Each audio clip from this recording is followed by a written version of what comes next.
Welcome to the San Jose Hockey Now podcast. Today, we are going to talk about the top 10 Sharks prospects at preseason. We're also going to dive back into the Barclay Goodrow versus Tyler Toffoli debate, for captaincy debate. We'll have Dan Boyle weigh in, and we're going to talk about Michael Misa's preseason debut. But before then, Sheng, why don't you give us a word from our sponsors as well? Yes. So, bring hockey back. BringHockeyBack.net, the best place for nifty t-shirts. I'm wearing my Sharks shirt that I have not washed in I think 6 months. I need to wash it at some point. I only wear it for this podcast, all right? I don't wear it out. You don't wear that on your Tinder dates? No, I do not. I'm not on Tinder, Dan. So it's Hinge and it's Bumble, Dan. My bad. Hinge and Bumble. Bring hockey back. Also, you can get custom hockey jerseys from them. They are making us one. I'm not going to give away what it is, guys, but it's very, very cool. It's very, very connected. And anyway, bring hockey back, bringhockeyback.net. Coupon code San Jose Hockey Now for 15% off. So once again, bringhockeyback.net. Coupon code San Jose Hockey Now for 15% off. All right. You know, they should do a dating app for like just Shark fans. What do you think, Sheng Peng? You get that going? No. I don't want that. I don't want to get in trouble with that. I don't want to mess around with that. So I've actually run into people who work for the Sharks or are very, very clearly Sharks fans on the app. I'll be honest. I'm like, I am less likely to swipe right because you don't want to mess work with the personal life much. Okay. That's my opinion. I don't know about your experiences with work life and personal life, but I think the less that crosses, probably better. So they're going to be trying to get you for information and get some like or something, right? in there. Yeah, That's like, right. Gotta ask. I'll be working them for information if they work for the Sharks. How's the Sheng is dating the been going, femme fatale in Shengers? this situation. Pumping them for information. The bump. How's the dating been going, bud? It's been going good. Yeah, I've met a lot of interesting women in the last couple of months. I guess a little background. I mean, I think people sort of know, but March 2024, I got separated. So that's leading to divorce. And last year was honestly a bit of a tough time going through that. I was married for 12 years. And last year was a lot of just sort of processing and absorbing it. I went to therapy for a little bit. I was going to therapy before that too. And for me, it was really good. I don't know, for some people, I don't know if therapy works for them or not, but for me, it was very helpful. Anyway, so I, after 15 months of just being away from it, I started dating in July. And it's as some of you guys know, it's actually you guys don't know maybe because some of you guys have been away from it. It is a wild west out there, especially if you haven't dated in 15 years like me. So how about a dating app for like Shark fans and Kings fans? Just like bring the world together. Bring the world together. World peace. And then the Vegas fans, and then you guys can all Just all thrown in together. It's a horrible mix. It actually just turns into a hockey discussion, and there's no dating involved. Just a thought. Yeah. Well, so until Bring Hockey Back gets us our new swag.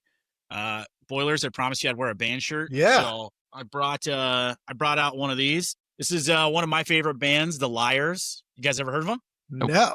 Give me a comparable. It's a little complicated in terms of like a comp because they're like, I guess they started off like more punk, but Okay. like the one that people might know them through is actually weird. You guys know the Yeah Yeah Yeahs?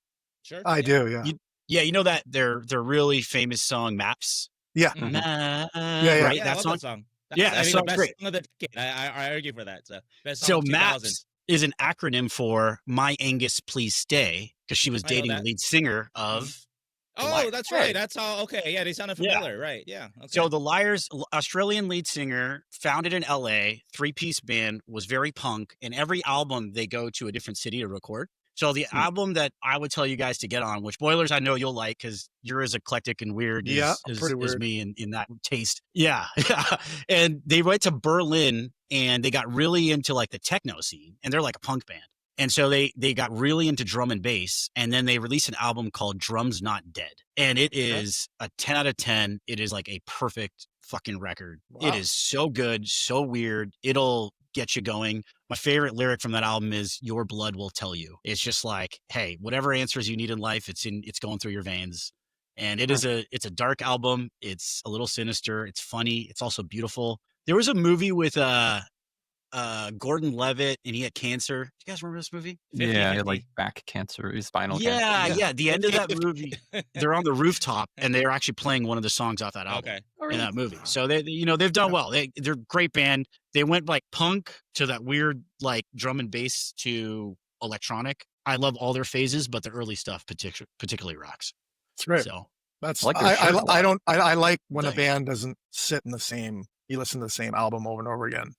That's why I like Faith No More, because it just within a song, within an album, you're like, what am I listening to? And Mr. Bungle as well. You're just like just a mash of just every kind of genre, and so I like that. I was wearing a Deftones shirt. I think last podcast, their new album came out. Yeah, it's good, but I've heard that album many times. So I love the Deftones, but I do like some variety in my music. Yeah, same. I love an album that just takes you on a journey too, where you can like listen to the whole thing through. And yeah, we canceled our Spotify recently just because, and I found myself like wanting to go to Spotify for easy music. And as a result, my wife's been listening to like CDs in her car, and I've been putting on records again at home and So just listening to the record all the way through. It's so nice. Yeah. So no band shirt for you, Keegan? No band shirt for me. I'm rocking the old Virgins, Vermont, Lake Champlain Maritime Museum. Love I'm up in Vermont, so it's there's just littered with all of these little Virgins, Vermont shirts and everything. Is kind of where our family cabin is. Dan, Dan, why don't you talk about your shirt, and then I'll talk about mine. I'm wearing a Tool shirt, obviously not a well-known band now. I'm actually reading Maynard's book right now, which so far isn't great, but that's a side thing. But no, one of my favorite concerts ever was A Perfect Circle, and at the time they had just come out, and obviously I knew Tool, but I had not heard any Perfect Circle music. But I just went to the show knowing that it was Maynard's band, and I think somebody from Smashing Pumpkins. And anyways, I didn't know much about him, and I was blown away because I hadn't seen Tool yet. And anyone who's seen a Tool show or Perfect Circle show or Pussifer show, like there's a lot of, it's different. And so they come on, they're playing as behind a backdrop, so it's just a silhouette of the band. First song, amazing, and then you're thinking the curtain's coming down.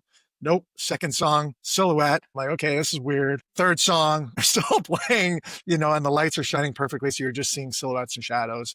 And then the curtain comes down, but it's dark. And then they're in the fourth song, and I'm like, wow, I haven't seen anyone from the band yet. Fifth song, small little flashes of light. Maynard's in the back facing the opposite way, and I'm like, this is pretty fucking cool. Anything that's different for me is like shit that I like. Anything that's weird, odd, and so kind of became a huge Perfect Circle fan after that. Went back to Tool and Pussifer is this other band. So anyways, that's my t-shirt of the day. Tool. I love it. I have to just add too there that like that's something that I love in all art too, is when I'm taken by surprise and taken off guard. And that's why I love the weird too. And this album, the one I was talking to, Drum's Not Dead, like I've played that for people who are like, what's wrong with you? I'm like, that's like my safe space. That's where I'm warm, like in a blanket. Yeah. Feeling comfortable in the uncomfortable. I get that. Yep. I get that very much. So I went and saw a concert this weekend. I went to Boiler. You might know this one because you have teenage girls. I went and saw Marina. If you've ever heard of Marina before. Oh no. Okay, so Marina's a female artist. She does like a lot of like poppy kind of punkish kind of stuff, but I think 95% of the audience was female. And I went with my fiance just because she's been like a huge fan of hers since college and stuff. And I was like, you know what? Concert's a concert. It'll be fun. And it was actually not too bad. The funniest thing was we were walking to this venue, and it's in Boston, and we're walking up, and there's just this line that goes all the way around the building. And I'm like, are we going to sit in this line? And she's like, nah. And then we walk around the back side of it. She paid like $50 to get us like an upgraded thing to like get in the back way to like sit on the upper stage basically. And I was like, thank you. Yeah. And we did not have to wait in that hour-long line. And we got to just like go in right away. It was pretty good. But honestly, it was fun. It's good to experience different music. Not my kind of thing, but it's a concert's a concert. Live music is usually pretty good. Even the bad Exactly. stuff is usually pretty good if it's live, right? And Yeah. bad stuff like Chicago. What's that? What'd you say? I said the bad stuff like Chicago. Oh, yeah. That's great. Well, let's not get fucking carried away, Sheng. Calm down. Calm down. I said most live music. But I don't know. I could do a gummy and see Chicago at the Mountain Winery with Shangers and have a little wine. Yeah, throw a gummy in there. I'll pretty much listen to anything. Anything. I'll go listen to Britney Spears on 10 milligrams and love it. Baby, hit me. Someone's in this Hot was- Pilates class. She had just started the Princess of Power tour, so if you can imagine, that's what the music was like. But it was actually really good. I thought it was good. All right. It's actually really good. All right. Nice. All right, let's get into the news and notes. What do we got today, Shangers? Well, let's first kind of go back. We don't want to relitigate everything that Keegan and I argued about last week. Have read your comments. I know where the fans sit on this, but I think it is interesting to hear what Dan thinks, because Dan obviously with his career, long 18-year playing career. So I think just to do a quick recap of, I guess, the crux of what Keegan and I argued about.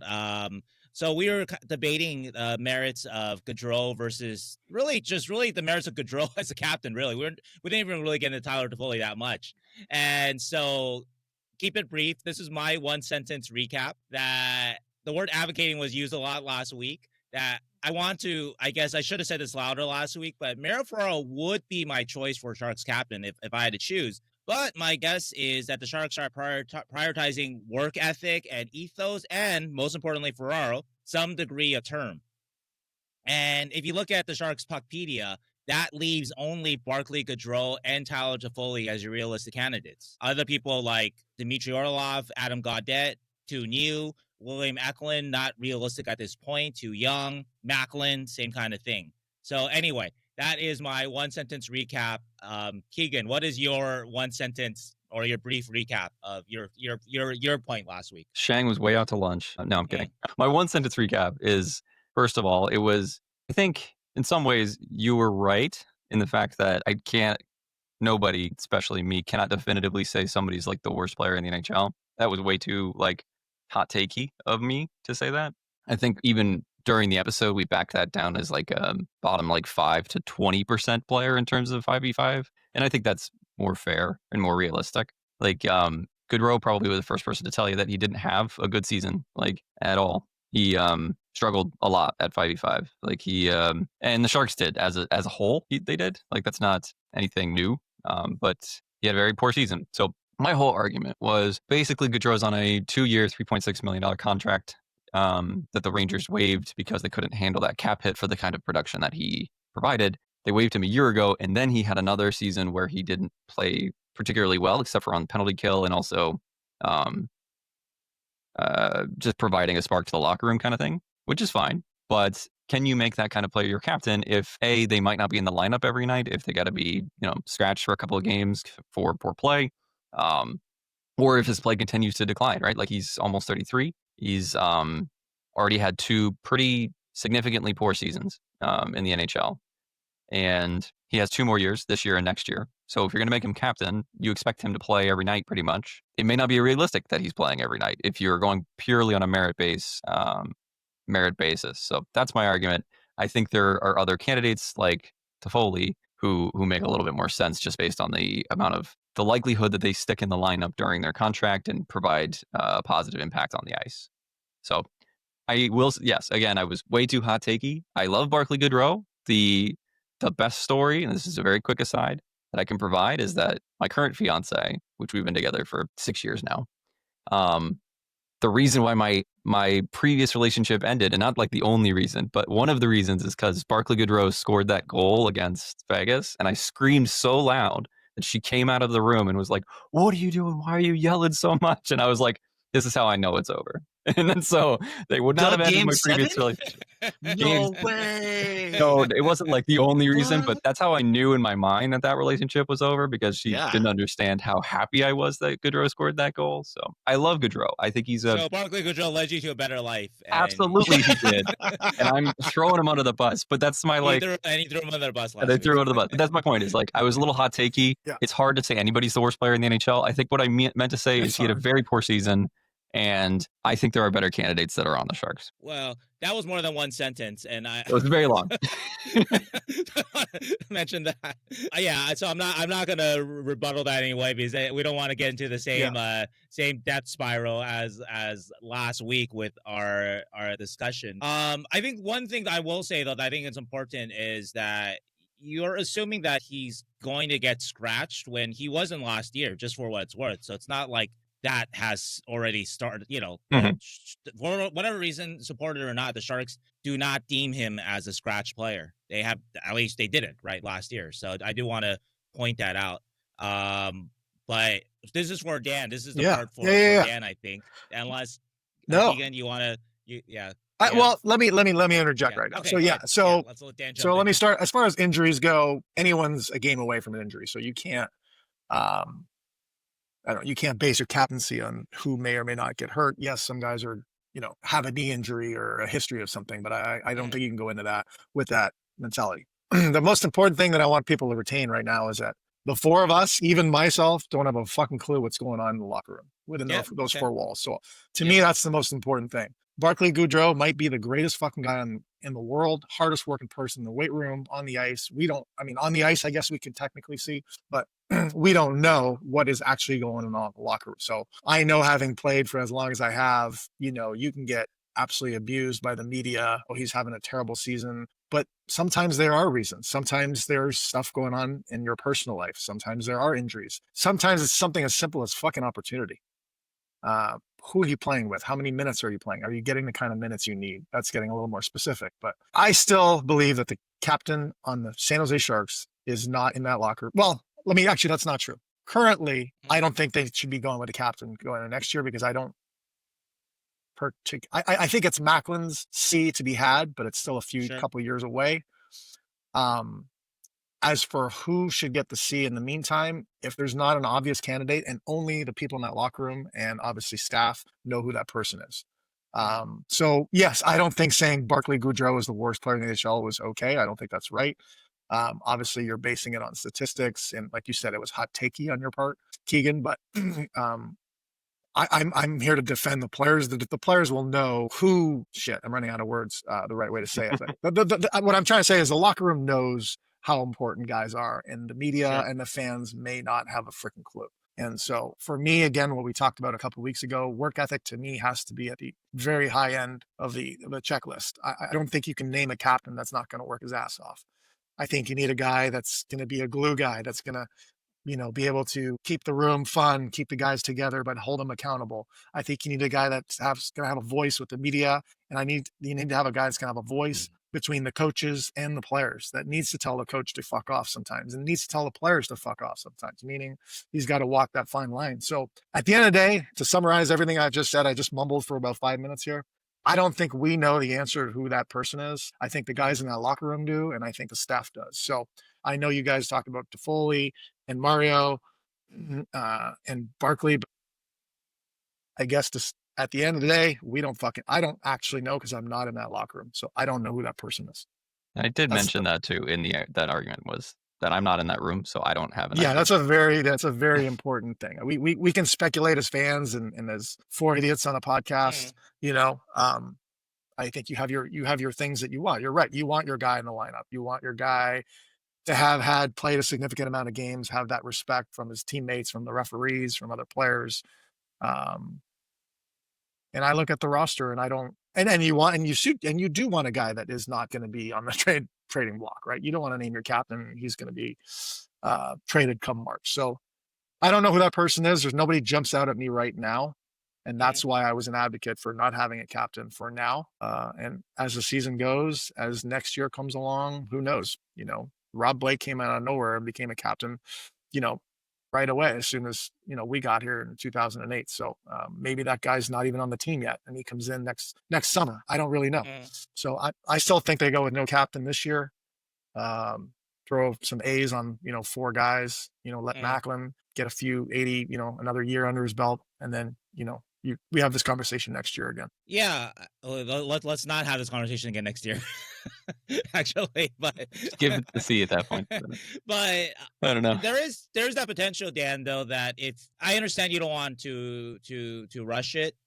And I'm not speaking for either or advocating for either anyone here, but like if you don't name a captain this year, and let's say you don't have one next year, because next year still seems early to name Macklin. I don't know what you guys think about that, but that could be basically 4 years without a captain in effect. Even though what's the downside of that? I don't know. That's why I guess I'm checking with you, because that's a long time though, regardless, right? But what's the downside of not having a captain?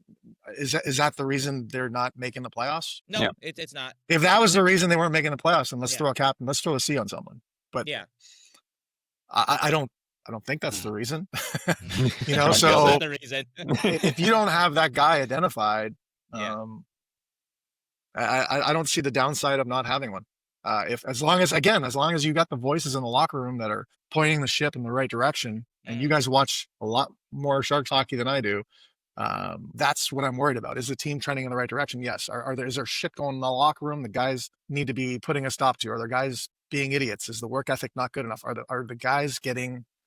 the leaders on that team riding the ship in the right way? Whether there's a C on someone or not, I don't know. I just care more about the culture, and are things being done properly? Are the young guys being shown what needs to be done, how to do it? That's a little more what I'm interested in. I mean, that's fair enough. I think that it is also to one of those convention things that I don't know if a team has gone that long without a captain, but who knows? But like it doesn't matter though, because like just because you do things, just because that was the way that it's been done, or just because of tradition doesn't make it the right thing. So if there is no kind of standout candidate, like you said, Dan, that maybe they just don't pick one. I will say just from my end that I don't know exactly what's going on in the room, but from everything I understand, that Goodrow is very, very respected by the players in that room. So I want to make that part clear of it. One question I do have for Dan, which kind of relates to what Keegan said last week, though, is do you have any thought of let's presume that Barclay isn't scratched, which again he wasn't last year. So let's presume that he is still at least for this Sharks team and for Ryan Warsawski, he is a every night player, even if it's not a lot of minutes. So should a fourth liner who played limited minutes kind of be your captain, or do you ideally want somebody who is just a more heavily used player, Dan? I have the perfect Dave Andreychuk, and I know we're repeating the same topics here, but Dave, I think, was on the third or fourth line. Well, I looked this up, Dan, so that too. Am I wrong? He still played 15 minutes a night. Well, he was a power play player. He's a front. He probably got his 5 minutes on the power play. But it was him, Tim Taylor, and make sure that in like what your experience held. And so Tim Taylor was your captain in 2006-07. He was 37 years old. He was an older player, and he played 8 minutes a night. So that speaks to more of Keegan's point. Tim Taylor was our Tim Taylor was our captain. Oh shoot! I forgot. I mean, that's. I think it's probably after Andreychuk. Andreychuk must have retired because Andreychuk was already in late 30s. Yeah, but 40s, but if we're speaking about Andy, he played 15 minutes a night. You're saying as a captain, but 5 of it was probably on the power play. So I believe he was a fourth line player. But I mean, he would go out to take important faceoffs. Right. But he was. I mean, again, I think for me, the voice in the locker room and whether a guy's on the fourth line or not is not a big factor for me. Ideally, yes, you want him in the lineup. Obviously, if he's going to be a scratch player, you don't want your captain in the stands, 15, 20 games a year. So that's definitely not something that I advocate for. But whether he's plays 12 minutes or 20 minutes, as long as he's in the locker room and he's a voice. But yeah, he's the captain has to be playing on most nights, if not every night. So that's something that, you don't want your captain in the stands. So that's an important part. But 12 minutes or 20 or 8 minutes or 20 to me is not a huge significance. So yes, then that means that basically, like, if you're naming Goodrow the captain, you think for the next 2 years that he will be in the lineup every night, just fine. It's just that's kind of the thinking I have as well. There's a lot of guys coming up through the Sharks, and every player has like a time when they're just not really able to stick in the lineup all the time. But if they want him there and they want him in the locker room and they feel like his part on the ice is worth it, then that's on them. Like I personally see that the player is not who he was, and he's now 2 seasons removed from a pretty significant decline in his play. Can that turn around? Maybe Barclay on his own interview recently said he had the best summer he's ever had because he hasn't had to like prepare for the playoffs and like play till June. So he could come back out and prove me wrong. He could just like smack me in the face. Actually, I bet you there's a little dartboard with my face on it that they throw darts at every night after they get off the ice because of the things I said. Right beside Sheng's. Yeah, it's right next to Sheng. I'm the one in support of Barclay Goodrow here. I know. The people that are on the Goodrow side, they aim for you. No, they aim for me. People who are not, they aim for you. That's it. All right. So just like a Boiler's finger gun again. So at the end of last week's discussion, and I was actually 20? Yeah, right. By the end of it, I'm just crazy. By the end of it, I was actually for Goodrow over Toffoli, and the reason was that I guess something that I tried to say last week that I didn't get to was, playing hockey, I can't learn what Toffoli does. Like he just has a way of finding soft ice and finishing. Like he's so deceptive in the way that he finishes, and I can't as a player like do that. But if I watch Goodrow like lay down and take a shot, like I could do that. Like I can, and that's kind of what I was trying to say was a leader like that, like you can get motivated and recreate that. Like I can get motivated by Toffoli and try my best, and I'm still not going to have finish. But I don't know if but you know what I'm trying to say? Like if with the right leader, and I think that's the work ethic thing, which is by the end of the conversation, I was like, actually, I'm for Goodrow talking through this. And I didn't go into the conversation being that way, but that can get the team like juiced. Like so can a goal at the right moment, but I can recreate like finishing a check and, laying down in front of a shot. Still skill required in both those things, but I don't know. Any thoughts there? Well, actually, I want to just jump in. The thing I thought about, or I thought afterwards, I think could have summarized that point well, Zubair, is that I think that it's no discredit to Tyler Toffoli, who works hard. He's a total professional, but you can't play like Tyler Toffoli. Like not everybody can play like Tyler Toffoli, but everybody can play like Barclay Goodrow. Everybody can learn to play kind of like that and have that kind of ethos and put your face in front of a shot kind of attitude, Dan. So that's kind of the way that I kind of looked at it there. Okay. Yeah. And going off of this a little bit, but tangential. The interview with Gaudette like 2 days ago. Adam Gaudette? Yeah. Fantastic leader. Like I kind of am excited to see him play this season. Sheng, you were there for the interview and a part of it, but him going back to the AHL for 2 years, right? Mm-hmm. Getting sent down, coming back up. And the way that he talked about, he was very articulate, and the way he discussed owning like that fourth line position. I can see him, if he stays, getting an A.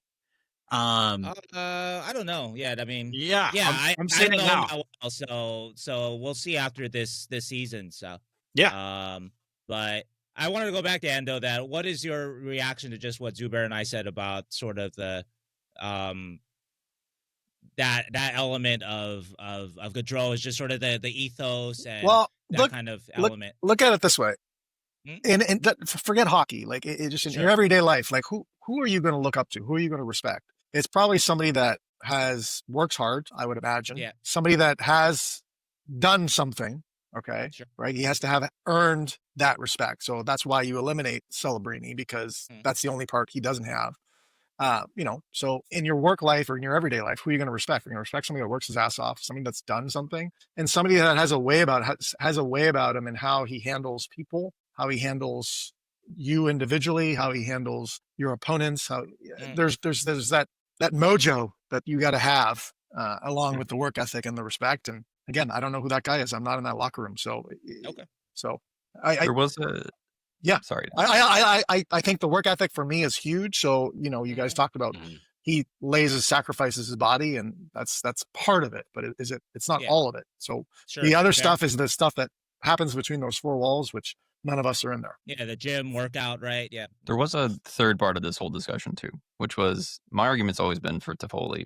because what we're shown as to the media, what the fans are shown, is Toffoli is a very vocal, very active part of the Sharks locker room, right? He's hanging out with Celebrini, he's hanging out with Will Smith. He's like, there's a whole like thing about how good of a connection he has with those young he's kids. inviting guys to the house, right? He has a lot of, he has guys that like kind of guy, right? stay at his house. Sure. And then the other part was he chose to come to San Jose, right? Like he specifically said, I want to sign in San Jose as a free agent. Like he didn't, and he says very publicly, I'm coming here because it makes sense for me professionally, personally, and I don't want to be traded anymore. Like I want to stay in one spot. And he chose San Jose. That was Toffoli. Whereas Goodrow was pretty upset that he got waived from the Rangers and got claimed by San Jose. He said, or at least it was said that he, that wasn't his preferred destination. So in my end, if you're trying to show an example of, being a Shark, and again, you're right, the four walls, I don't fucking know. Yeah, but we don't. But if you're trying to show from the outside, if you're Mike Grier, the guy who wanted to come here, the guy who's still a very productive member, the guy who wants to be a mentor to all of the kids, I don't know, versus the guy who didn't. And that was part of my argument too. So just to go off that though, that's partially why I also respect Goodrow. He fought the last 20 games of the season, he was dropping his gloves, sticking up for his teammates. For a guy who didn't want, and again, I don't think it's personal, he didn't want to be in San Jose. It was more so like, he wanted to be hey, better. I've been in the conference finals for the last X amount of years, won 2 Stanley Cups, playing with the Rangers. And you know what? I want to keep competing at the highest level. And it wasn't personal against San Jose. It's like, I want to keep competing and with a playoff team. And then, but for him to then come here and then still show up to work professionally and then stick up for your teammates and play with that passion, I almost have more respect for him for that. Because I don't think it was personal against the Shark. So for me, I see that as like, I kind of dig it. Like, I respect that. Yeah, I feel like we're kind of relitigating last week, maybe too much. We should talk about this on all of our podcasts. Fans love it. The basic point, though, is, they really do. is does he want to be here now, Goodrow? And I think he does. That's and whenever that changed in his mind, I don't know exactly when. I'm not in his head, just like I'm not in the locker room. But at some point, it's seemed he understood his situation and he played with it, and I don't think right now that there's any thought that he doesn't want to be. They're going to put 4 A's on 4 sweaters, no captains this year. Let's move on. Okay, done. It's a done deal. The Matchbox 20. It's a done deal. We'll finger gun it. Chalk this up. 41 minutes and 45 seconds in. Yeah, I'm still going to. I think it will be Goodrow, but that's my finger gun after. Yeah. Anyone else with Toffoli predictions? You're still going Toffoli? Okay. Team tops. If they have to pick one, I'm going Goodrow. Like Okay, if they have to pick a captain this season, I'm going Goodrow. Well, then what do you think they'll do though? That's the question. No, that's what that's what I think. Yeah, that's what I think. I think they're going to put a C on Askarov, be the first goalie to ever be the captain ever. Let's go. That's where I'm going with. The captain, I think. Right? Was he? I forgot that. I think so. I think they did make him captain. Mm-hmm. All right. Nedeljkovic, huge voice in that locker room. We just don't know it. He's the C. Yeah. What else we got, Sheng? I got to go in about 20 minutes. Yep. So Jack Thompson has sort of been discussed a lot this week, and Jack Thompson, he was acquired from the Tampa Bay Lightning a couple years ago for Anthony Duclair. He is still a prospect, but he's not waiver exempt anymore this year. Last season, he had a kind of an up and down rookie season, but there's some promise there, though. 4 goals, 10 points in 31 games. Kind of a puck-moving guy with defensive questions. Anyway, for Jack Thompson right now, and I wrote about Jack Thompson yesterday, so you can read that article, and talked with a lot of scouts, of NHL scouts, about what they thought about Jack Thompson. And Jack Thompson is in a weird place because it looks like there are 8 defensemen in front of him for a roster spot with the Sharks right now, just very quickly. And guys, fill in if I forget anybody: Orlov, Leddy, Klingberg, Ferraro, Liljegren, and Desharnais. Those are your veterans. And Mukhamadullin and Dickinson, I think, are ahead of Thompson. Where's Ryan Merkley? Honestly, I don't know. Ryan Merkley was playing in the KHL. He got booted off the team. That was a joke, but I actually was. He was a highly touted shorter defenseman. Yeah, and then he just disappeared. I remember them talking about him years ago. And he's playing the KHL for the past 2 years. Is he? Who's he playing with now? Though is he even on team? I don't know.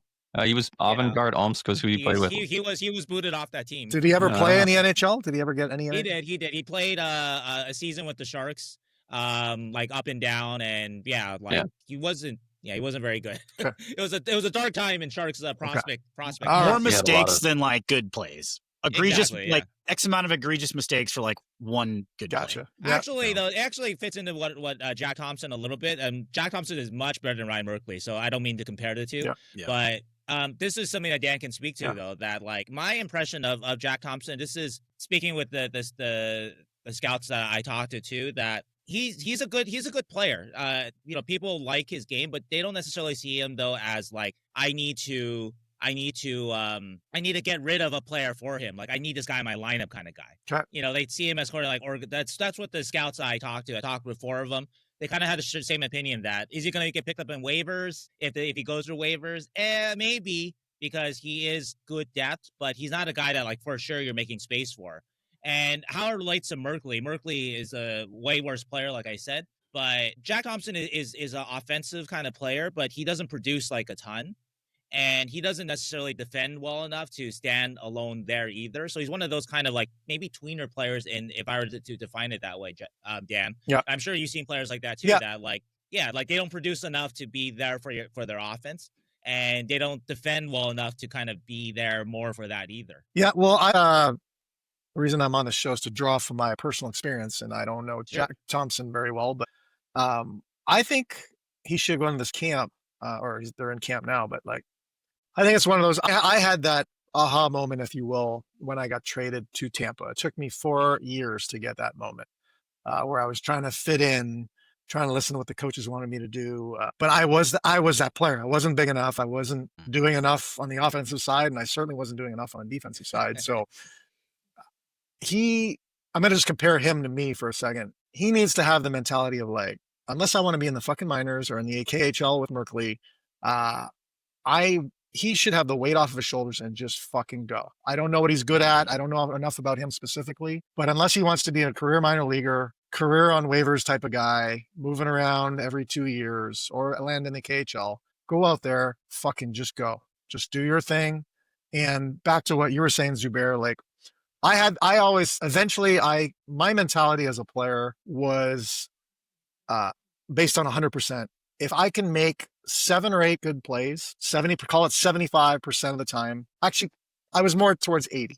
If I can make 80% of the time that play and I would fuck up 20% of the time, I'm going to make that play. And eventually that's what built my 18-year career, because I remember having a talk with Torts. I remember having a talk with Todd. Let's just call it a backhand sauce. Okay. Probably not very smart play, but if you can do it 8 out of 10 times, allow me to fuck up twice, because 80% of the time something good will come out of it.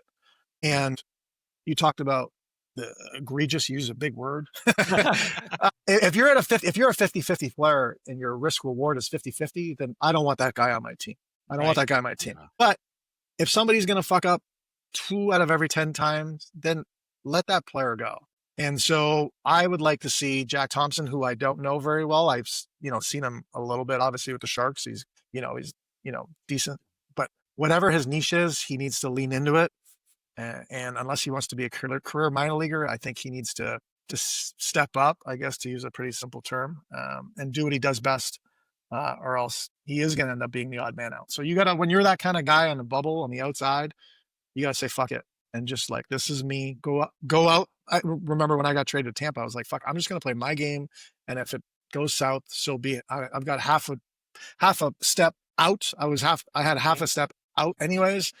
So why not go out in my way? And that's what I did. And I ended up making a huge turn and then playing another 14 years, leading the league in minutes. So I'm not saying that's the case for him, but I would like to see him play his game. Don't worry about what they've asked you to do. Play your game, give it your best shot, and see where you're at, and see if you're the type of player that some scouts have said you could be. You don't want to be that borderline 7th, 8th defenseman getting traded every 2 years, being in the minors. That's not a very fun way to live. So Dan, to that point, and you clarified this a little bit, but just getting into the psyche of getting into like a training camp and you're on the cusp of making the team and in his regard, and the coaching staff's like, hey, defensively, I need to see more consistency. I need to see you working in front of the net defensively. But he is like a right-handed sort of offensive leaning defenseman. You're saying the mentality to go into that. And then how do you also do that in training camp? Second part of the question, which is like, you still want to play as a team, but in training camp, you're trying to show your skills. How do you manage that?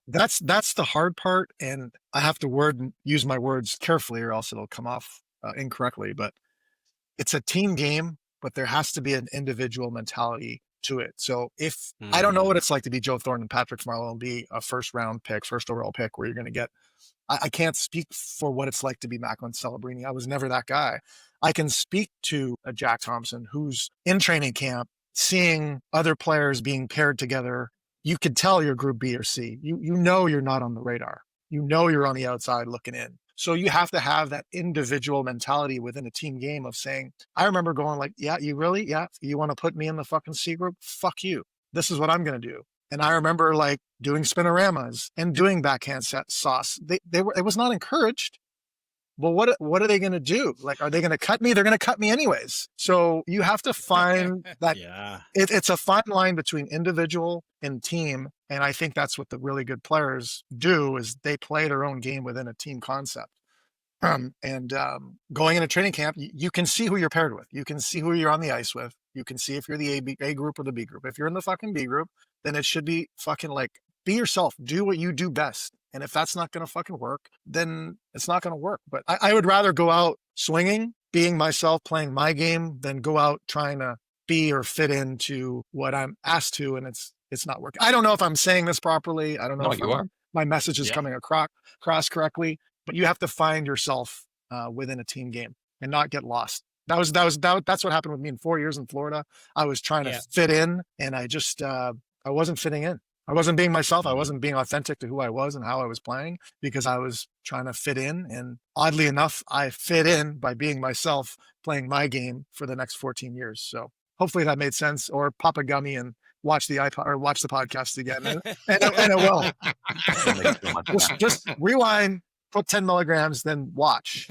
Well, just spit the meaning of life. I think the reality of it, though, is that a lot of players can say fuck it and try to just play their way. But most of them end up, though, they're not capable of making that backhand sauce 8 out of 10 times in the NHL. And they end up being, right? And that's the reality. Like you were able to do, Dan, because you ended up being a special player that, maybe we didn't know that when you were 20, but right. I'm an Olympic all-star player. So. I'm speaking from my experience, not from a fourth line player that has to play a certain way, has to be robotic mechanic, go to the boards, get the fucking puck out, fight. That's a different mentality. He's got to do him. I'm just speaking of, sounds like this Jack Thompson guy is more of an offensive minded defenseman that is not really fitting in, then he's going to get lost in the shuffle. He's not 6'7". He's not 240 pounds. He's not, and he's not dropping 60 points a year. And he's not dropping 60 points a year. So who is he? Yeah.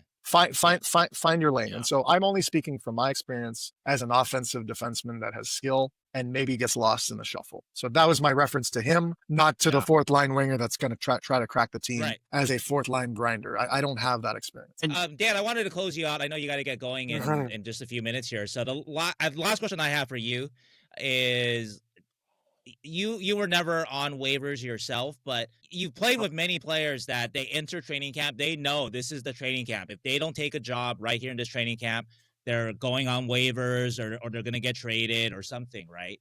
And just how, you've seen a lot of players in this situation. Just how tough is that on a player? How does that affect, how you are? And one of the reasons why I asked this is because Ryan Warsawski did mention that one of the things that he's looking for, Jack Thompson, is consistency. And Warsawski was very clear. He said, not just in game, but in practices. And Jack has had good days and he's had bad days so far in camp. Maybe he didn't say the word bad, but definitely he didn't say good, though. Yeah. So good or okay days. And so that speaks to a player that maybe he's filling it, right? Filling that weight. And not that you would blame any player for filling that weight. Anyway, can you speak to that perspective of players that you played with in that situation? Yeah, there's a mentality when you're on the trading block or you're on waiver block that there's that the weight on your shoulders of like people in the media will just look at it as a transaction, right? It's just a player going to the minors. It's just in the newspaper or now online. But as a player, you're moving. Whether you have kids or a family, like there's a move there. There's life. It's a life-changing event, and it is difficult. And I'm going to go back to what I just mentioned a couple minutes ago, which is you have to, like, at some point look at yourself in the mirror and say, is this, how do I want to go out? How do I want to handle this possible waiver situation? Do I want to tippy toe my way and try to make the team, or do I want to fucking run through that wall and say fuck it and whatever happens happens? And that was more my mentality. Eventually, not originally. It took me 4 years, but eventually I was like, fuck it, I'm gonna run through that fucking wall, and they're gonna like it or they're not. And so, man, every fucking movie that you're starring in, Dan Boyle, you're the guns a blazing. Let's go, Butch Cassidy, Sundance Kid. Let's go out. I mean, boys, also that's kind of. You can go ahead, Zubair. You were ignoring. I was gonna say Boilers got Shengers up at 6 a.m. today, so someone's running through a wall for Boilers. Look, I mean, if you know Sheng is not a morning person. Okay, okay. So listen. I don't want this to be, I'm not going to compare myself to Michael Jordan, but I am going to talk about Michael Jordan. Remember what he said about like taking shots. Like he wanted the ball in his hands. He wanted to take that shot. He's got some famous quote about like, you're not going to miss a shot if you don't take it or something like that. Zubair, you probably know. No, Michael Jordan has a famous quote about taking a shot. I don't know exactly what it is. Okay. It's not he talks about how he missed a bunch of, he's like, I've missed so many shots. Let me look it up. I know which one you're whatever it talking is. I remember that. Like, that's the kind of attitude that I understand, and that's the way that I think too. Like, you have to take the you have to take the shot.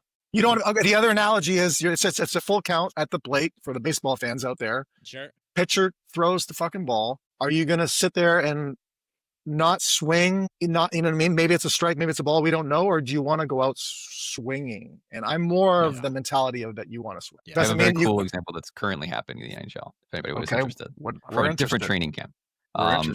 Because I've been following a lot of training camps because, you know, I'm obsessed with hockey. So I was watching Detroit recently, and there's a prospect. His name's Emmett Finney.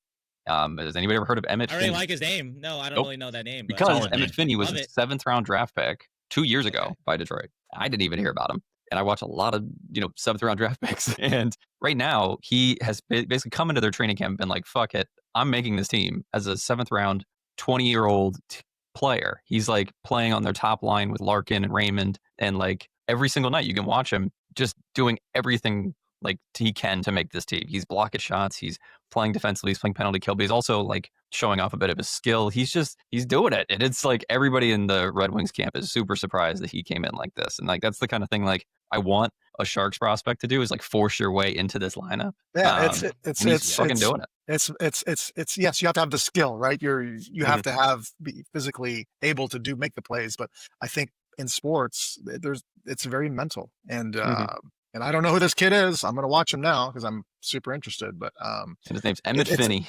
So there was a mental switch where he probably just said, I'm tired of fucking this or this. I'm going to go do this, and let's fucking go. Let's fucking go. Yeah. And it also, let me close. Oh, go ahead. I was going to say, it's also, you've talked about this, Dan. It's also being given the opportunity in the staff. Opportunity is huge. Right? To be like, oh, we see this in Emmett Finney and now he's on first line with Larkin. No, there's opportunity. Yeah, opportunity for sure is important. That's where like you don't get to where I didn't get to where I got to all by myself. It took a trade to Tampa. It took a coach that allowed me to play that way. So you definitely need backing and opportunity as well. I've got the Michael Jordan quote pulled up. I've missed more than 9,000 shots in my career. I've lost almost 300 games. 26 times I've been trusted to take the game-winning shot, and I've missed. I failed over and over and over again in my life, and that's why I succeed. It was something like that. I don't remember all of those things, but I remember him. Like it was probably on that Netflix Last Dance or something. Or you're gonna fucking miss some shots. You are gonna fail, but like if you don't fucking try, you'll never know. The lesson for Jack Thompson is he's got to take this personally. Yeah, let's fucking go, Jack Thompson. Let's go, Jack. So here, you were talking about the psychology part in Sheng, to even what your joke just now. One of the craziest parts about that documentary was called The Last Dance, right? Yeah, Last Dance. Yeah, it's The Last Dance. Yeah. The craziest part was that moment where Michael knows that for him to get in the zone, he has to take it personally, and he would lie to himself about things that didn't happen, like fabricate stories. I love that about him. He's psychotic. Yeah. Dude, you guys, my favorite scene is like he's just always sitting there with his whiskey and his cigar. And like they show him the iPad, and they're like, "Did the coach really talk to you that night?" It was like in the finals, And he said the opposing coach he saw at a restaurant and talked shit to him or something, and then didn't say hi or something like that. Yeah, didn't say hi to me, and then he's like, and he got the boys riled up the next day. He's like, yeah, like he disrespected me, and he brought it. I don't know how many points he potted that game. Then in the documentary, they're like, so what did he actually say? And he just looks at the iPad and it's like, he didn't say anything. Dude, man, you have to be a little psychotic to be good. I would talk to myself all the time. It wasn't always pretty to, but like I had to do what I had to do to get myself there. And sometimes I would belittle myself and talk shit to myself. Create, like you said, I create in my head storylines like, and no, you didn't say anything. Fuck you, Sheng Peng. So you got to do what you got to do if you want to take it to the next level. And I'm getting all fired up right now. Did you have a sports psychologist? We had one in New York, but no, it wasn't a thing growing up. But I did go to Miami, Ohio, wanting to be a sports psychologist. So I did read a lot about psychology, and I was always very interested in power of the mind. But no, I never had one, never saw one. But I think there's something to that, because I think the mental part of the game is huge. Is huge. Yeah. So that started to grow a lot. I forget who the sports psychologist was. He has a book too, for the Bulls. The Oilers hired him. And he was during the Bulls like heyday with Jordan and Pippen. Yeah. And I think his last name's Mumford. And 2 years ago, the Oilers hired him because they were like, we got 2 stars. And that season is the season they made it to the Cup Finals 2 years in a row. The power of the mind is probably more important, in my opinion. People are like, no, that's not true. But like, you can get in the weight room. You're obviously going to get stronger off the ice physically, but you can't measure that. You can't bench with your mind, but like it's very fucking powerful. Yeah, his name's George Mumford. He's got a book too. I highly recommend it. And yeah, he was the sports psychologist for the Bulls during their heyday and also the Oilers last couple of years. All right. I have to run. I want to thank you guys for listening to me. I'll be back next week with a microphone. Zubair is going to set me up with a really nice setup. No more PlayStation, Mike Dan? No, this is my old Bose. Okay. But I want to, you guys can talk shit while I'm gone. Get yourselves in trouble. Talk shit about the players. No, we're not anymore. No more. Celebrini sucks. Will Smith isn't ready to take the next step. Askarov's not ready to take the net. Warshawski's a shitty coach. That's all horrible golfer. Horrible golfer. We're putting it on a clip. What else we got? Everybody instead of like San Jose Hockey Now after Mario dark, after Dan. It's like, Mario Ferraro's a horrible parallel parker. Zubair is a terrible dancer. Horrible. That's probably true. And Sheng Peng, we want to talk about your Taiwan dessert that you had this morning. I want to talk about that. Yeah, sure. Beautiful. Pineapple cake. Thank you, Joyce. So let's now move on to, let's talk about the latest from camp. And a couple of things that stand out. We'll also talk about the first preseason game. But before we get to that, though, a couple of noteworthy things. Macklin Celebrini is back on the ice. He was off for a couple of days. They say illness. The reason why I keep saying they say, they are working him back very slowly.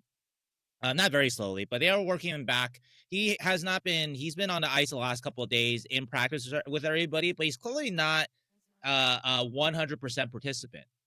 And it's not like he's taking no contact. He's not wearing a no contact jersey, but he's not taking as much contact as everybody else.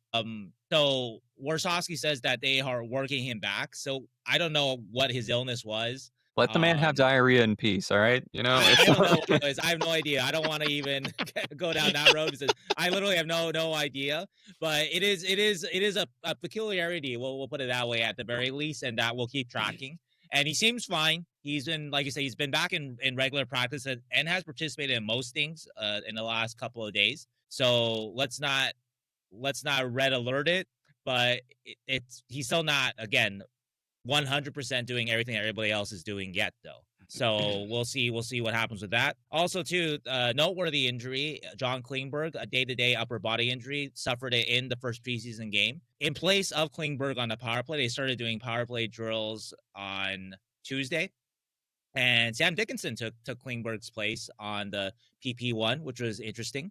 And so anyway, Klingberg is supposedly getting better. He was on the ice yesterday, Wednesday, and he is doubtful for Friday's game. But obviously a very important piece for the Sharks this offseason.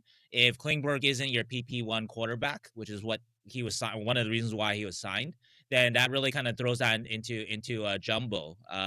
Is Orlov is one of the reasons why Orlov signed in San Jose was to be on the power play, but not necessarily. I don't know if the Sharks have him earmarked at PP1. Could it be Sam Dickinson? Could that be his role? That would be exciting if he's able to take on the PP1 role immediately. But anyway, so those are a couple of things to watch as Cap moves forward. And just to that point, I mean, Klingberg looked pretty great in that first preseason game on the power play. The way he walked the blue line and found that lane, sure, it's beautiful. And I don't know if Dickinson's role in the power play, I saw quite a bit of him on the power play with the London Shall we Knights. just move on and talk about the first game then? Sure. Yeah, okay. Yeah, I was talking about Dickinson on the power play. Like also to your point about if Klingberg's not there and Dickinson's filling in, Dickinson sort of has a different style in the power play from what I've seen. Obviously the system's different with the London Knights, but you know, he tends to move a little, shift a little over to the side a little more and not always be high so he can get that one-timer off. So I'll see. It's going to be fun to see how they integrate him into the power play. Did you see anything from when he was playing there in training camp that was a little different? Okay. No, I haven't watched I didn't watch that closely. I'm curious to see if it makes it to a game. That's when it becomes more relevant. And so that depends on Klingberg's health. I don't think that Dickinson is earmarked to take PP1 this year. I think well, I guess Wallman was probably up there as like one of the better, more productive offensive defensemen, but it is cool to see just another, you know, we've had an issue with getting an offensive defenseman who could run a power play, and Klingberg can when he's healthy. So that's kind of cool. It might be a little bit under the radar as like a pretty important aspect of this team is somebody like Klingberg, if he's healthy, to hopefully get a few more wins. I did not watch the game on Sunday. I was dancing to the Princess of Power, so I could not, I could not see the game. I did watch the highlights though, and a few clips and stuff. So I'm very excited. Did you not see the replay on like ESPN Plus or Unlimited? I thought that it aired or the Sharks.com. I don't know if is it there? If it is there, then sure. I didn't. I looked a little bit. I couldn't see it there. I caught most of it, but kind of in the background. I was doing some housework. Sadly.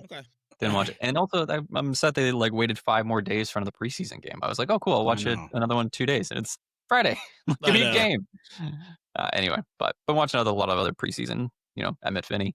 So, but I mean, yeah, it was cool to see guys like Dickinson make an impact in the preseason, right? Like, because you could come in and he's like completely lost. Like we talked about this step, right? Between like even rookie camp, dev camp, all that, and then preseason. Guy like Musty last year kind of got lost in that transition. Sure.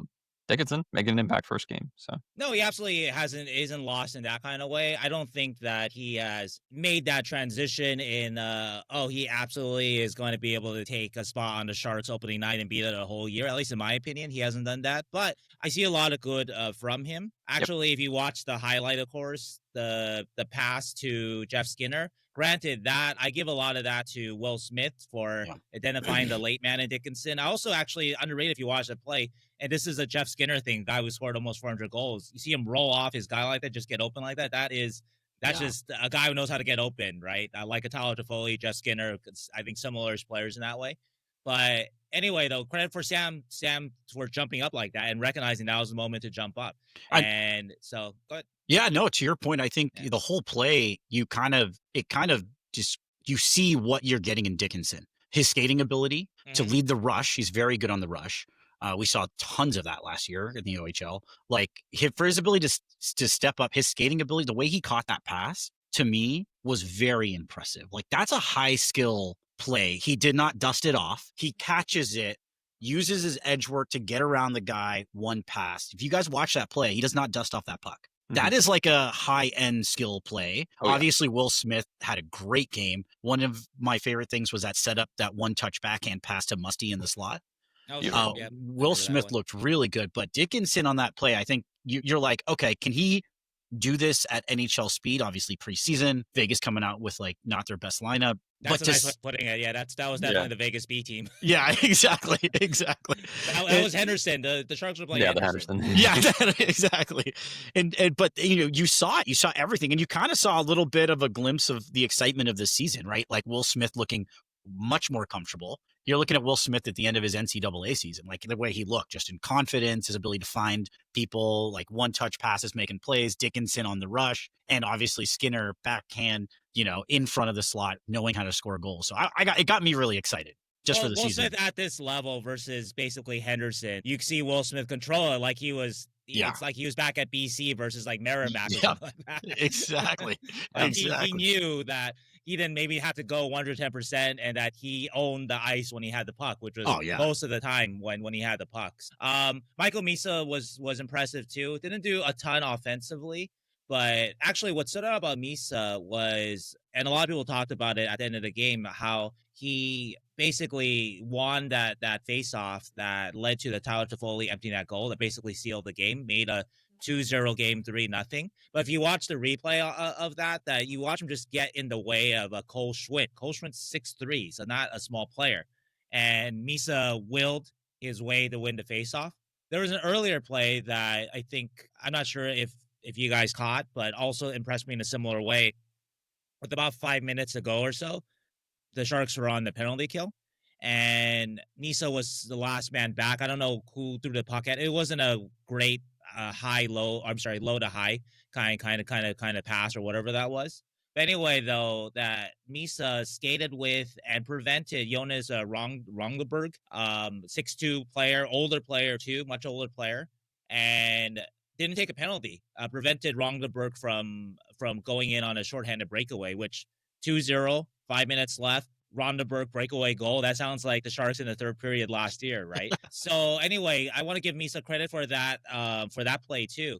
And I asked Ryan Warsawski about it yesterday, about what those two plays signified about Misa. And obviously it signifies compete and grit, which matters because we know Michael Misa is skilled, but you need to have those elements to be a winning player. Michael Misa is talented enough that if he grows just on his skill, he's going to put up points. He's going to be a 50 per game guy, 60-point guy, just on his pure skill. That's how talented he is. But the elements that he showed were the elements of a winner. And the other thing that subtly it showed, and this is what I asked Warsawski, is we know that shows Michael Misa's will, but does it also show that he is underrated in his strength as an 18-year-old?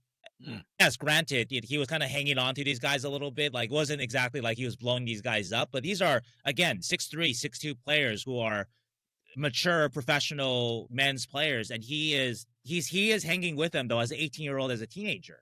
And Warsawski said, that Michael has surprised him with his strength, with being underrated, and how strong he is on the puck, how strong he is with the puck.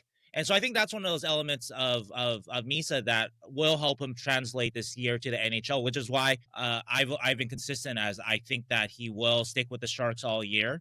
The skill is there, but it's not just about the skill. It's about the strength. It's about just enough quickness. He's not fast enough to dominate the NHL yet, but is he quick enough, fast enough to hang? Is he strong enough to hang? I think he is. He's not strong enough to dominate yet, but to hang and put up whatever. I don't know. I don't think he's going to necessarily win the Calder. I don't think he's going to have that kind of impact, Michael Misa, but I think that he's going to be a useful player for the Sharks because of these non-skill elements. Celebrini light, right? Yeah, and useful center, I think. A little bit of that. Yeah, that too, yeah. Right. Yeah, they keep using him at center. It seems like Zubair at the end of the season might be right here as a Misa 2C prediction. It could be opening night. Could be opening night. Zubair's too early. They also use Gaudette and Kurashev at center a lot too. It sounds like Gaudette's kind of earmarked for 4C. So Kurashev, I'm not sure if that's just they need a center right now, but eventually he's going to go the wing or who knows. But anyway. Yeah. I wanted to also mention and they changed them up, right? The groups. There was, I think, on Tuesday, the groups were Group A and Group B. That looked like right Group now, more A. NHL group, and Musty was part of Group A. That was the big guy who stood out in that group. Yes. So and then Warsawski basically said it'll change tomorrow, and it did. It changed back to kind of a jumbled up group. But it's interesting that Group A involves 15 forwards, including Musty and Graf. Which one? You mean Tuesday's Group A? Tuesdays, yeah. Okay, Tuesdays. Because that seemed to be the more NHL-ready group, but obviously Warzo kind of put water on that and said, "Oh, that's just because of the power play." I don't know, but but the power play is the NHL group.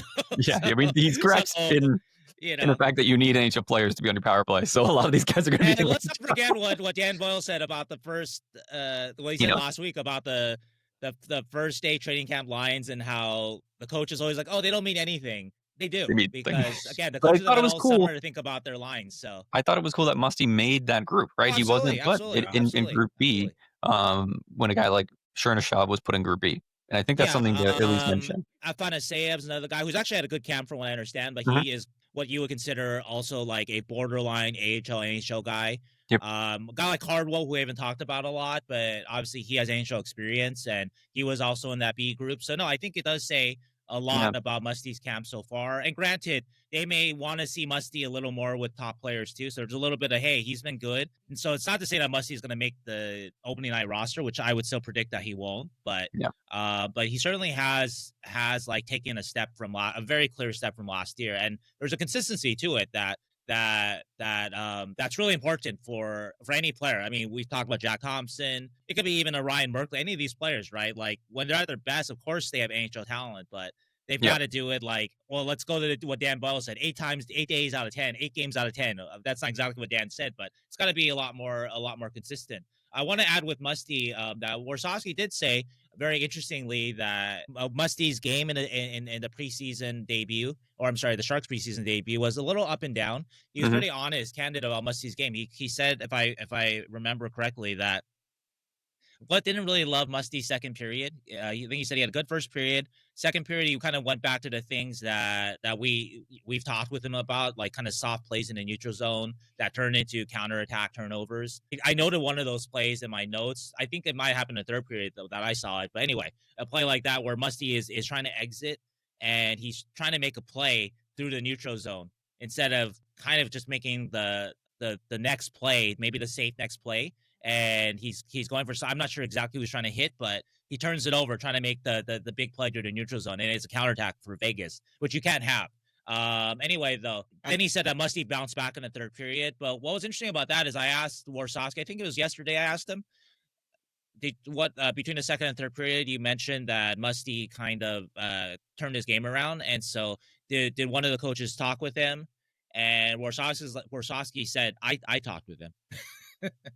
So I think that kind of shows maybe, the coaching that's going on in game, but also Warsawski, it's not something he's delegating to his assistants there, kind of working with this prospect that is important to the Sharks' future. So I thought that was kind of a cool note that Warsawski said, I was the one who talked with him about a second period and kind of got him back on track. And that's something that's like kind of followed Musty even through, scouting reports, is that there's times where he's on, and then sometimes, especially coming back defensively or lackadaisical plays like that, he just kind of checks out.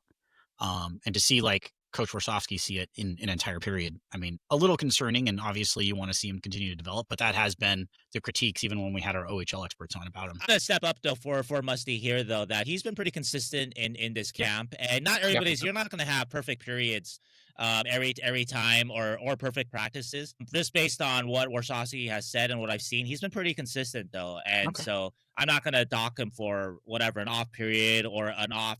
Like, look, I watched Musty in the scrimmages. He made plays I didn't like, but by and large, though, he was making a lot more good plays than bad, though. And so, where I was going with that was that I see him in the AHL, and that's where he's going to develop this season and learn those things and get that consistency and those details of the game that he needs to compete in the NHL. So I love that he's getting this experience and even to have a good period. I think it's a positive, but I do think that still is something that needs to get flushed out and developed, where he gets consistency in the details. So that's the thing I wanted to bring up, is that it's maybe a little too early for roster predictions, but both Graf and Musty never too early for a rosterbation. Never too early. But Graf and Musty are the two. Rosterbation. Yeah. The Graf and Musty are the two guys that are able to go down on waivers without being claimed. So, or able to go down to the AHL without being claimed on waivers. So, are they the two guys? Because you picture 13 forwards, 8D if we keep Desharnais and Dickinson up. So that's 23-man roster with 2 goalies. So probably 2 forwards getting sent down. Or do we keep one of the waivers exempt guys like Graf or Musty. For most of the summer, I thought that Graf would be the guy just because it's the path of least resistance. It's the easiest thing for the Sharks to do, to send somebody who's waiver exempt and who will also help your AHL team immensely. Graf was a point per game player in the AHL last year. But once camp started, and I wrote a story even before that, I just watching Graf in the captain scrimmages a little bit and just kind of things I'm hearing, I think that Graf is having a very good camp, and I would be surprised if Graf is sent down. And I know that's if you guys know how I look at that's high praise from prospects, it is, because typically I just lean toward for an NHL team. It's just how teams usually operate. That if they had to choose between risking losing an asset, that doesn't matter who it is, or just sending down the prospect, chances are they're going to send down the prospect unless the prospect really defines himself as he's got to be here. And I think that Graf, and granted it's still 2 weeks from opening night, but so far I think Graf is defining himself as a player that needs to be here so far this camp. So I right now would say that they keep Graf. I'm with you on that, Sheng. And I'm Keegan. I was having that same thought where I was like, they're going to do what's contractually here beneficial to the team. But even in the preseason game, everything that he's done so far, he just seems so professional. And I think he's really gotten a lot of trust. And we hear it all the time that coaches are looking just for the trust in the player. I feel like you can trust him out on the ice now. He seems very reliable and defensively sound. PK. Yep. Yes to that. And I think he's quicker too. That's what I saw the first preseason game. And I wasn't sure if that was just because he was playing Vegas B team. I might look like, I don't know. No, I wouldn't look. Maybe Zubair, because you play a bit. Maybe you would look like, hey, that Zubair kid can skate against a Vegas B team. I've checked around though on that, and I think I may have saw that right though with Graf, I guess. So if he's added a little bit of quickness too, along with the already like ability to penalty kill and a sort of a trustworthy, reliable game, consistent, with a little bit of flair, a little bit of skill, that I think right now I think he's going to make it. I also like his game in the boards. I feel like that's not discussed enough, but he puck battles and again, most hockey's played on the boards in the NHL. He's really good on the boards. He shakes checkers well. He actually puck checks well, and he wins those battles more often. I gotta watch that more carefully. I think he's okay. I don't know if I would consider that like a strength of his, but he's not. He's not bad though. He's not bad at all. Yeah, and that's something for a 23-year-old. And if he's stronger this year, then I definitely see that as an advantage. His skating, he does have a little bit of a hitch in his stride. He's always had that. Yeah, he's always had that. I know something he's been working on, but to see him gain quickness even with his stride, if he finds a way to get there, that's all that matters. Right, exactly. The other option, obviously, is somebody like Klingberg is injured too much that they just can put him on like season IR. Right. But the fact that Klingberg's already on the ice already, I don't know if that's gonna. That would be the ticket for obviously to keep Jack Thompson if Jack Thompson is the guy who's on in the balance. I think obviously the other guy that people ask about is Cagnoni, but Cagnoni, to me, from what I've seen so far, he hasn't. Again, I think you're asking for a guy to take a job, right? A young guy, right? And I think Graf is doing that. I don't know if Musty is doing that to some degree, but I don't know enough that he's actually going to take it. But he is taking it, though. So I shouldn't say he isn't, but I don't know if it's going to be strong enough that you must put him in the lineup. We'll see. He's still 2 weeks of cap left. I that's what you want to see, going to what Dan was saying. That's what you want to see out of Thompson or Cagnoni. That we've got to put him in the lineup. Yeah. Well, what are we doing if we don't put him in the lineup? And after that, of course, is a trade of whatever, one of the veterans or whatever. I still think the physical play with Cagnoni needs to improve. Like that to the point where he probably has to spend another year. And obviously call ups and everything, but there's still a definite. He loses too many board battles and cannot retrieve in the way that he needs to be an everyday NHL defenseman. I think. Or the offense is so great again that you can live with it, right? And it's not, right? And so if this was the Sharks from 2 years ago where we had nobody who could move a puck, maybe. Right? I mean, Merkley even got a shot then. Exactly, that's what I mean. But right now we've got like guys who can actually like move pucks. Right. Veteran guys, Orlov, Klingberg, Mukhamadullin, Dickinson, guys that can actually move the puck. Kennedy right now has to be above those guys. Does not mean that the future's not bright for him, but don't be upset if he is in the AHL to start the year, because it seems like he's going. Yeah, I think Cagnoni is one of those path of least resistance, like waiver exempt. Got to do it. Still needs to get, like you mentioned, the battles and that sort of thing. So just better do that in the AHL for sure. But the other person that stood out to me in the preseason game was Kurashev. Kurashev looked really good. I thought, and on both sides of the puck, had some great plays. There's one where he put this puck through the defenseman and got a good scoring chance, but a lot more skill than I was expecting, actually. Just like raw skill. Again, we'll see how that translates to an actual NHL game. Yeah, I don't know. Usually these games, I probably mentioned this to you guys. I mean, everyone listening too. Like I watch specific players, and they're the players that are trying to break onto the Sharks. Guys like Misa and Dickinson and Cagnoni and guys like that. I'm not watching Kurashev because he's an NHL veteran. And so if Kurashev is dumbing literally the Henderson Silver Knights, that's cool. But let's see that against real competition before we start anointing him anything. So yeah. I mean, the last thing to talk about probably is the goaltending though. Sheng, what'd you see? Great goaltending, obviously. Like I expected the Sharks to hold the Henderson Silver Knights to a lesser number of chances, which they did. And you expect Nedeljkovic to stop the shots, and they did a pretty good job. I don't think Vegas had that many great chances. The one thing that stood out, though, oftentimes when I do kind of have this focus watching games, if you stand out to me and you're a veteran, either you did something really great or you did something really awful. And in Nedeljkovic's case, he did something really great, actually. And there's a lot of talk about his puck moving. And so there was a play, I don't remember what period. It's also in my game notes, but Nedeljkovic goes back to get the puck. His closest man is Cagnoni, but Cagnoni has some pressure on him. And Nedeljkovic recognizes that, and he doesn't force the puck to Cagnoni or into Cagnoni's area, which I think a lot of goaltenders would do because they're not as adept moving the puck. And of course, that puts Cagnoni in a bad position because Cagnoni's got a forechecker on top of him. And Nedeljkovic rims it really hard past Cagnoni and to Musty, who is open up high, and it's an easy exit. And that is sort of 101 of the value of if you have a goaltender who can move the puck. And they'll make some mistakes too. I think Nedeljkovic later in the game tried to clear it up the middle. Maybe he shouldn't have, but that's going to happen, right? It's actually one of those things where I think if a goalie can, actually, I wonder what Boyle's number is for a goalie, but if the goalie can make it the right play 9 out of 10, maybe 8 of 10 is a little low, but 9 of 10. 9 out of 10, there you go. Yeah, then you feel pretty good about it. And so Nedeljkovic is a guy I think who should be able to do that. I really love that play because that is just, again, that's everything you need from your ideal goalie play back there. Yeah. And the Sharks have obviously had a lot of issues breaking out the puck, not just their defense, but if you have a goaltender that can move the puck really, really well, like in Nedeljkovic, like Askarov is capable of, though Askarov is more of a 7 of 10, 8 of 10. He makes the right play. You don't like his dangles? So, yeah, he's got dinks. Oh, he does. Actually, I love it. I think I could tell the story. I once asked Blackwood last year about Askarov's puck handling or stick handling. And Blackwood was just like, yeah, Blackwood was how do you say it? How do I phrase this right? Blackwood was just saying that I could do some of that too, but I'm too afraid to do that.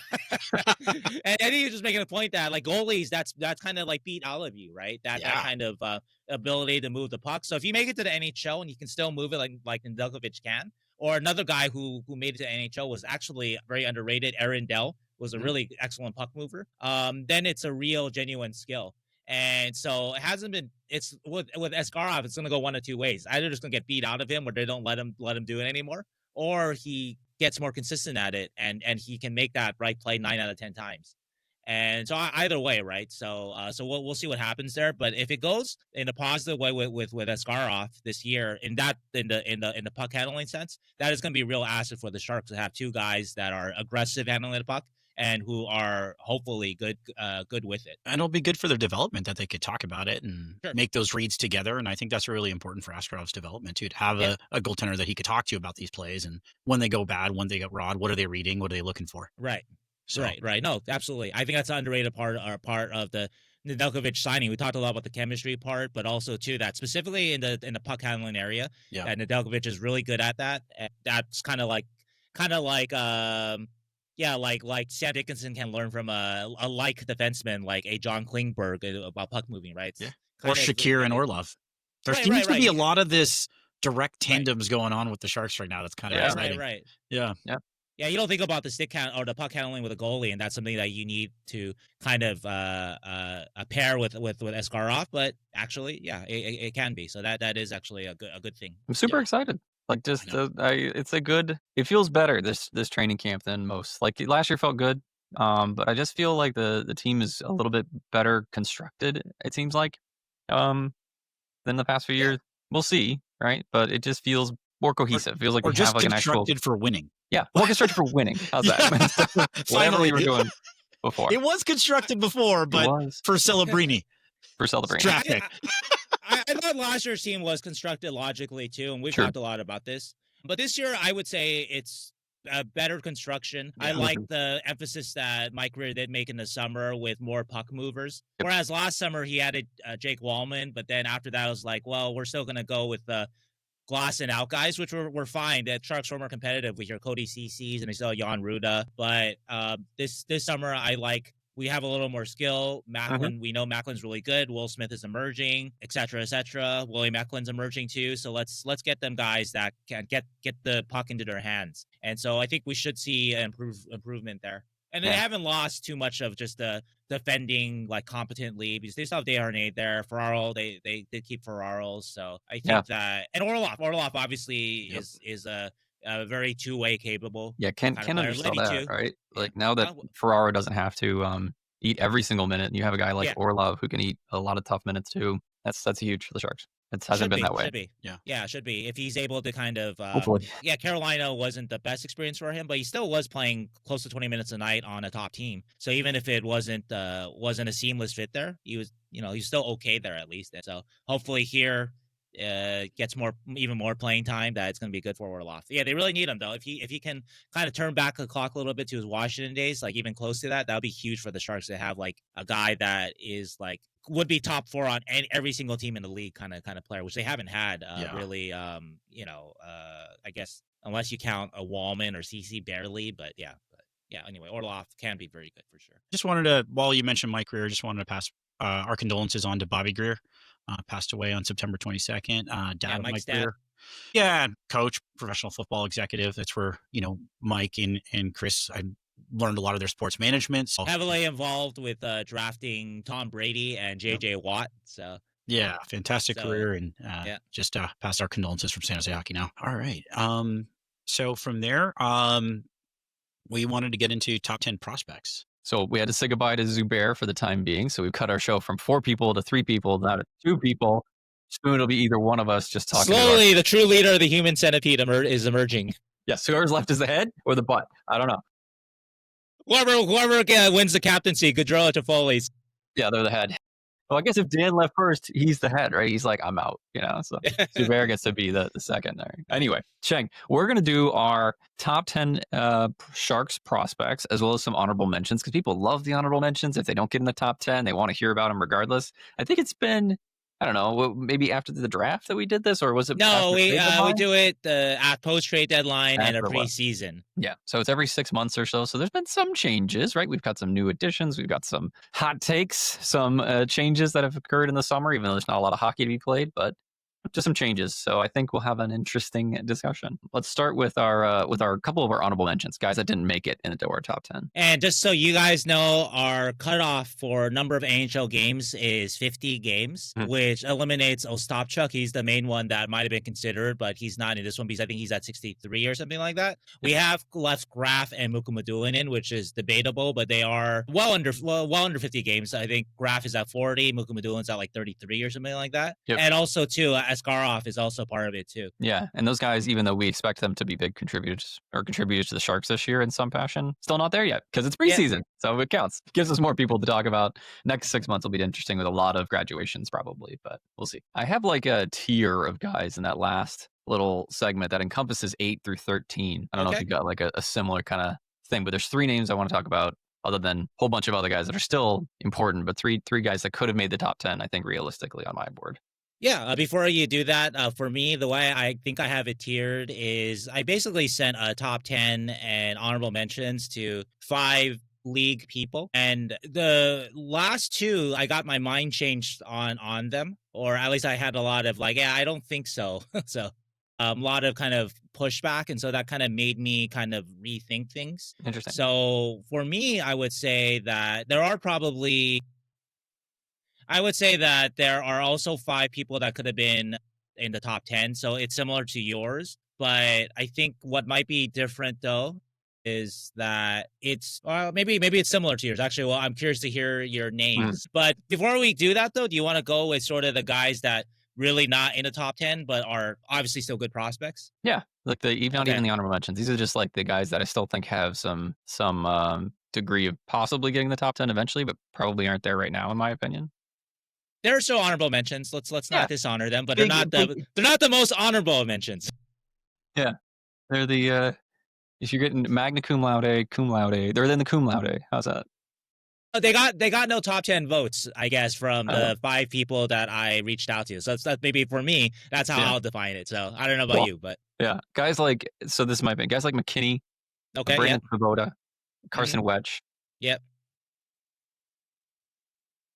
Reese Laubach, Matthias Havlid, Colton Roberts, Miskey, Lund, and Wang were not in my and Laubach and Madalny, but they're still kind of got to figure out what they are after college. So those are guys that are in like the past that I really consider for the top 10, but still good prospects, I think. I would say that, that actually Wang and Lund got some interesting feedback. And so I think that they were top 10 range. I think Lund is a very interesting one. I had very, very interesting feedback about Lund. So I think that's going to be a surprising one. And you mentioned a few names that I think are not even kind of in this range. So I would say that the 5 that stood out, and maybe we can I'll include West in there because I think he is in there.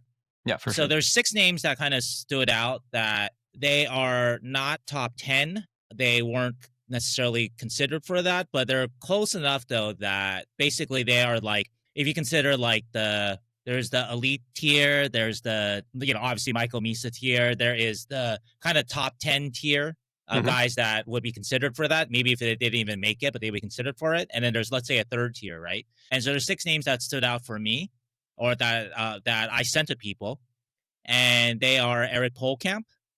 And I do want to mention, this is a shout out to Zubair, who could not be on the show, and I think he'd like to be on the show because he is a big Eric Pohlkamp fan. He has been for a year and a half. And one scout told me that guy's going to play in the NHL. May not be at the sort of top 4, whatever, right? But that guy's going to play. That's what he said. I didn't follow up and ask if it is making the NHL like 300 games, or is it just making the NHL as a shark? Because in past years, that's been a different qualification. But that is what one person that I do very much trust said, though. And so I think that's worth noting. Halttunen will surprise people. But go ahead. Let's talk about one at a time. So Pohlkamp ended up being 12th on my list. So these are the guys that's part of the honorable mention. He's in, fair. The 3 guys that I think were pretty close. Pohlkamp was 12th. Okay. Next guy is Halttunen, which will surprise people because obviously he's got a big shot. But as we always talk about, there's a lot more to his game that needs rounding out, and not quite seeing it. Granted, training camp's been just a week, but still has to get quicker, use the body more. We'll see what happens to AHL. He is a guy obviously talented with that shot, so he can shut us up very quickly this AHL season. Yep. Halttunen ended up being 13th, so he was the number 3 so on he's higher for you. Because I have 13 ahead of Pohlkamp and Halttunen. So. Oh, wow. Okay. Yeah. All right. Yeah, that makes sense. I think he's still kind of holding on to that. There's the NHL quality shot, and then the rest of the game. Yeah. And the size. Yeah, exactly. And it's like you really hope that it starts to kind of click in a more manageable, more consistent way for him. Yeah. I do really love that sorry for interrupting, but I just love that he and Lund and Musty are all living together. It's just like very similar profile. They're just missing Chernyshov, but go ahead. I'm sorry I jumped in. No, it's true. Like they're all the like, if you had to like characterize them, it's like the non-elite guys, and they're like, we're all going to make this team, man. We're going to get there. Like we're going to, they all got stuff to work on. They all got some flaws, but that's why they were drafted where they are. So just all different kinds of tanks. Yeah. Yep. The next guy is Selin Wallenius. I didn't receive any top 10 love from people that I talked to. So it sounds like you might. I know you've always liked him. Yeah, we'll talk about him. Okay.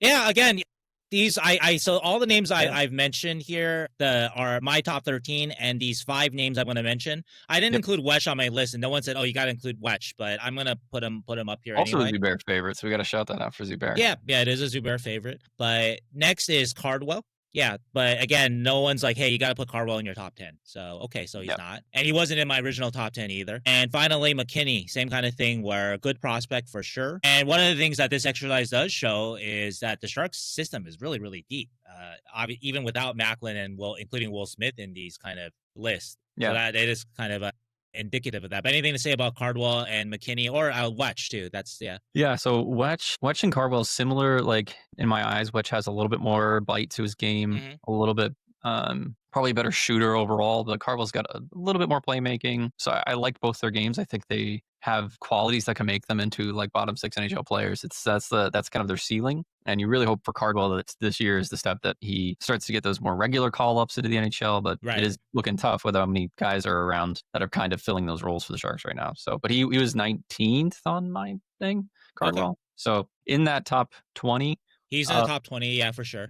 But I think this kind of hasn't really taken that jump, even though he was a good player for the Barracuda last year. And like, it could be a jump there for Cardwell. He's proven a lot of people wrong as he's gone on. So there's things to like about his game for sure. I just think the ceiling isn't super, super high. I think he ends up as kind of probably more of a tweener, if anything else. He made a kind of a big jump in 2023-24 when I think he popped in 20 goals or whatever. Last year was a good year for him, but it didn't feel like you said, that he got better, but I don't know if he got much, much better. Yeah, so that's why he's kind of a little outside looking in. Anybody else that you think kind of fits into let's say the top 20 then? That's a way to put it. That I didn't mention. McKinney, I have 15th on my list. I really like McKinney. Like, I think it's such a smart pick. So McKinney and Wang are both 2nd-round picks, right? But like this exercise, if you switch their positions, I think a lot less people would be, now that people are mad about the Wang pick or the Wang pick. I can't say if it's Wang or Wang. I can never remember, but it's say it the way that it's not spelled.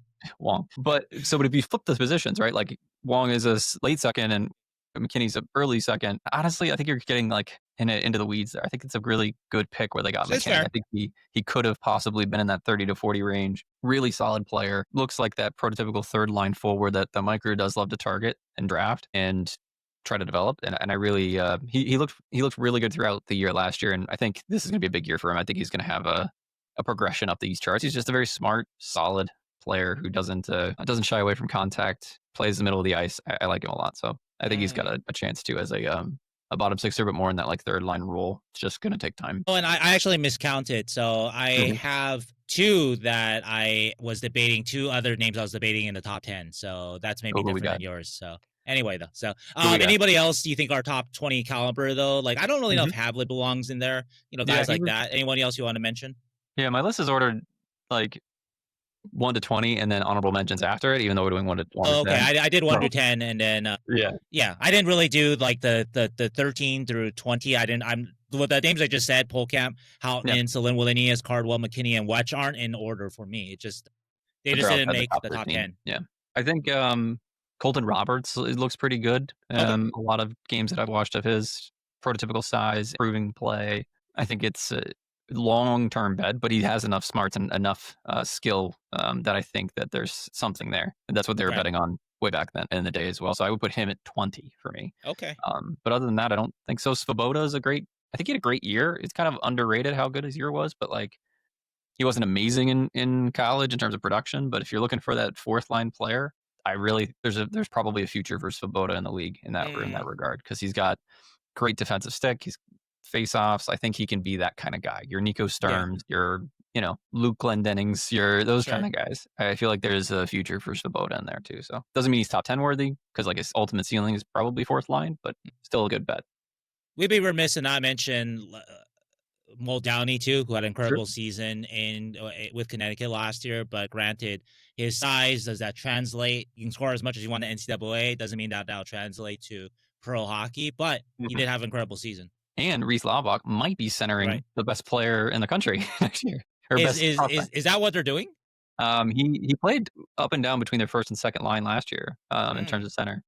He might be on, with Gavin McKenna on his wing. It's very That's possible. crazy. Okay. Yeah, him and Charlie Serrato, I think, are the other Yeah. one. Charlie Serrato's a second-round pick from the Carolina Hurricanes last year, so he might get the first crack at it just because he was a higher drafted player. But Laubach's also more senior than Serrato, so I don't know. Could be. Okay. Boost his point totals for sure. I bet he's super excited about that to get his contract out of college if he can keep it up. He's had a good season. Good bets from the Sharks. Honestly, when we drafted them, everybody's like, who the hell is Joey Muldowney and Reese Laubach and Brandon Svoboda, including myself. Not Brandon Svoboda, but the other two. And like, they're still progressing. A lot of these players don't progress, like these 6th, 7th round picks. So still some progression there.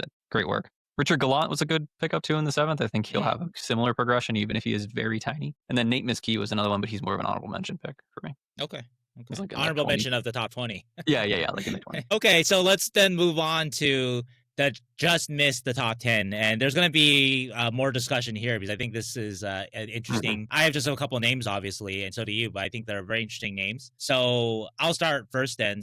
Wang just missed my top 10. I actually had him in my top 10, but a couple people, not everybody, but a couple people that I talked to were like, no, he's not quite there yet. He's too raw. Obviously, everybody sees the raw, the skating, the size, and all that kind of stuff, but he's still got to learn how to play hockey. And he may be a guy that's easily in the top 10 by the end of this coming season, but he hasn't done it yet. Whereas the names ahead of him have more proof that they are pro players, along with having pretty good upside too.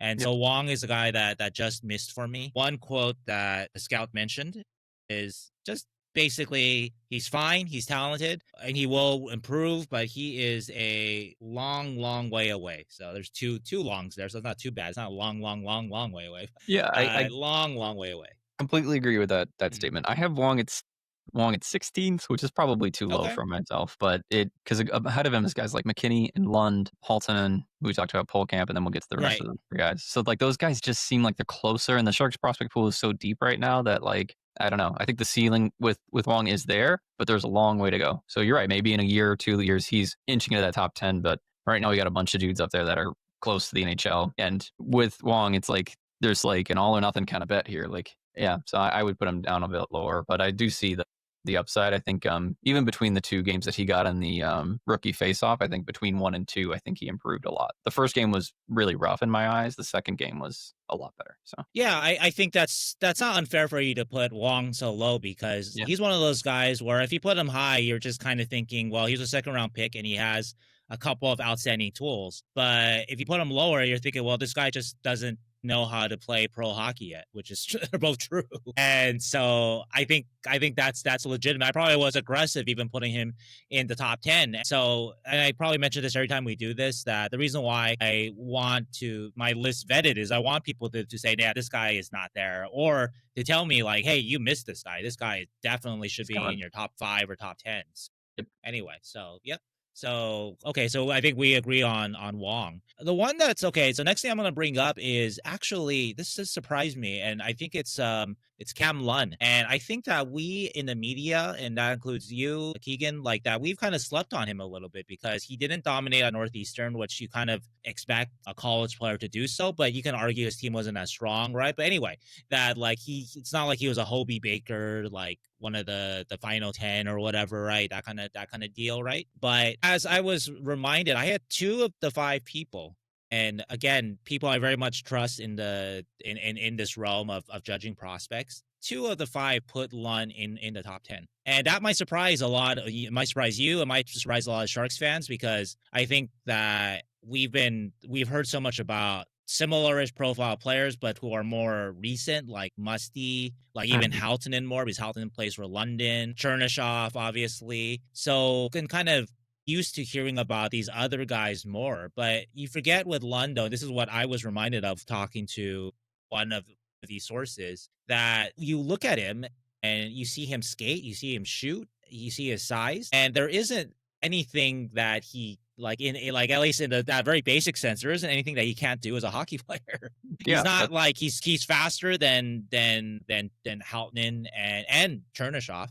He's got their size. This one scout insists to me, and this will maybe surprise you. He says that he thinks Lund's shot is basically as good as Halttunen's, and we just don't. Yeah, we just don't think about it because obviously Halttunen, there's more profile, blasting it away in London, Memorial Cup, there's a lot more profile than doing it in Northeastern, and you're not going anywhere in the tournament. And Lund is older too, so want to give Halttunen that sort of grace or credit, but an interesting comparable about Lund, like play style wise, and I think that's kind of always been the biggest issue is his pace of play sometimes isn't that pacey. Like he doesn't really seem to be pushing play, which was always kind of like the holdback from him being like a top 10 guy. Yeah. It'd be interesting to see what happens when he gets into the pro leagues. But yeah, maybe even like Tyler Toffoli camp, right? Like sometimes he does make things look pretty like simple on the like pretty easy on the ice. Like he's got a great shot and sometimes he's just in the right spot to use it. He has good speed. I just think there is still more to do with the physical game, the defensive side of the game that needs to improve. Sure. But yeah, it's not like you're right. Like an NHL scout, he does have most of the things that you need to make it, and he's got good size. And he also was a early second rounder too, so it's not like he doesn't have pedigree in that regard. So reminded of this too that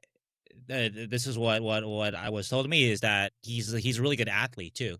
And what that means is just in general is just he's a guy that maybe because of his overall as an athlete that he might be able to improve very quickly too. And was mentioned to me, he's a better athlete in this scout's opinion than I think he mentioned Halttunen. I think it's Halttunen and Chernyshov in the past. Yeah, faster and more athletic. Yeah, it's been a concern with Halttunen in the past too. It's just like his athleticism and his shape basically. Right. It's interesting that I have them both like 13, 14, Halttunen and Lund. They're kind of similar. I feel like Lund we might be sleeping on though, and that's why he's so high because previously in previous kind of iterations of this list, Lund was more of maybe he's 13, maybe he's 14, but I'm not thinking about him in the top 10. And I very, very nearly put him in the top 10. I'd just say the people that are saying he should be in the top 10, I'm like, you know what? Maybe. Like you know your stuff. You've made your picks, in your life. And so your successful picks. You know more than I do for sure. So I thought really hard about it. And then I didn't because I can explain that in a little bit, but he is way closer to the top 10 than when I started this exercise. He was closer to 15 than 10 for me. I'll put it that way. He's the guy that's moved the most. Besides maybe Wang, but Wang I understand because Wang is just sort of a bundle of tools with like nothing tying it together right now. But Lund is the one that since I sent all these lists to people that again I thought of him more as closer to 15, and now I think closer to the 10, 15. Interesting the Beastet versus Lund as well, That's actually I'm going to get to that one in a little bit, but I just want to add this one more note from this scout about Lund that if things work out, maybe you have a guy, maybe like a poor man's Chris Kreider. I don't know if he's not going to score 40 goals like Chris Kreider, but in terms of just the style and the package of tools. Because you mentioned Toffoli, but I don't think Lund fits in that just because of this. I don't know if Lund is as smart as Toffoli, so that's to Toffoli's credit. But then obviously the Lund skates better than Toffoli. Yes, he does. And so I think kind of like that a Kreider-esque type, but maybe topping out at 20-25 goals would be a huge win for the Sharks, and that's a really good player. That's a very useful player with his power game and whatnot. Anyway, so I didn't expect the Cam Lund takeover. Honestly, once a lot of people on this list graduate too, he's gonna make it into this top 10, like at some point, probably. If he has a good year, he has to have a good year in the Barracuda. Build on like at a pretty good NHL debut. He had better NHL debut than Graf did. He might be, the way that these people are talking to me about him, he might be in the NHL sooner than we expect. He is a year older than Musty. He's 2 years older than Chernyshov, so that might kind of help him in that accord because he's just a little more mature too. Yeah, I think it's going to be super telling. It's going to be very fun Barracuda. So I always say that, but it's got a lot of interesting guys that are trying on the cusp, it looks like, of making the NHL in terms of skills. Especially on the wing, right? They are not deep at center, and that's going to be a problem. But at wing, though, because even besides the young guys like Lund and Musty and Halttunen and Chernyshov being there, they have, if Wahlstrom is there, Wahlstrom is a guy that should be able to score a lot in the AHL. If Graf ends up there, which I don't think he will, but obviously Graf has had a lot of AHL success. People forget of Afanaseyev, and he has had a lot of success in the AHL too. I might be missing another name or two, but they actually could be. I may have underrated their depth at wing because it seems like they have a lot of potential, potentially strong wings. If obviously all the young guys, or if most of the young guys have strong pro debuts, which is of course, no guarantee. Yeah, for sure. Moved out guys like Bordelot and Gushchin as well, so there's like a definite turnover there too. So Cardwell's And got adding 5 inches. Yeah, they added a whole bunch of big guys. Yeah. Oh man. All right, so so that's any other names outside the top 10? No, I guess our top 10 is the same again. No, it's gonna be different because I have Philipp. Yeah, one name. Oh, don't tell. Oh. No. Well, okay. Then we have one difference then. Okay. All right, then I'll start with my number 10 then. And then you can go with yours. And my number 10 is Colin Graf. And Colin Graf is a guy that I originally thought maybe he's not in my top 10. I like Colin's game as I discussed earlier on the show, but that the ceiling though maybe is not so high. He's a winger, not a center. He's a little older. I know he's a very smart player. I do like him a lot, but maybe not top 10. But someone pushed him into their top 10. Someone I trust, what he was like, yeah, no, he should be in your top 10. And took out Wang and took out my number 9. And so yeah. So Graf is in the top 10. Anyway, I think I've mentioned earlier in the show he's had a good camp, and even though he is waiver exempt, I think he's gonna make the team based on his smarts, and it looks like his skating has improved a little bit. Yeah, for sure. And he has a immediate future with the Sharks. I'll talk about Graf in a little bit. He's not my number 10. Okay. I think I mentioned 11 was Philipp Kurashev, so that was the guy that was super close. That might be on your list, but yeah, I'm gonna talk Kurashev next. My 10 is Leo Salin-Wallenius. So ooh, okay.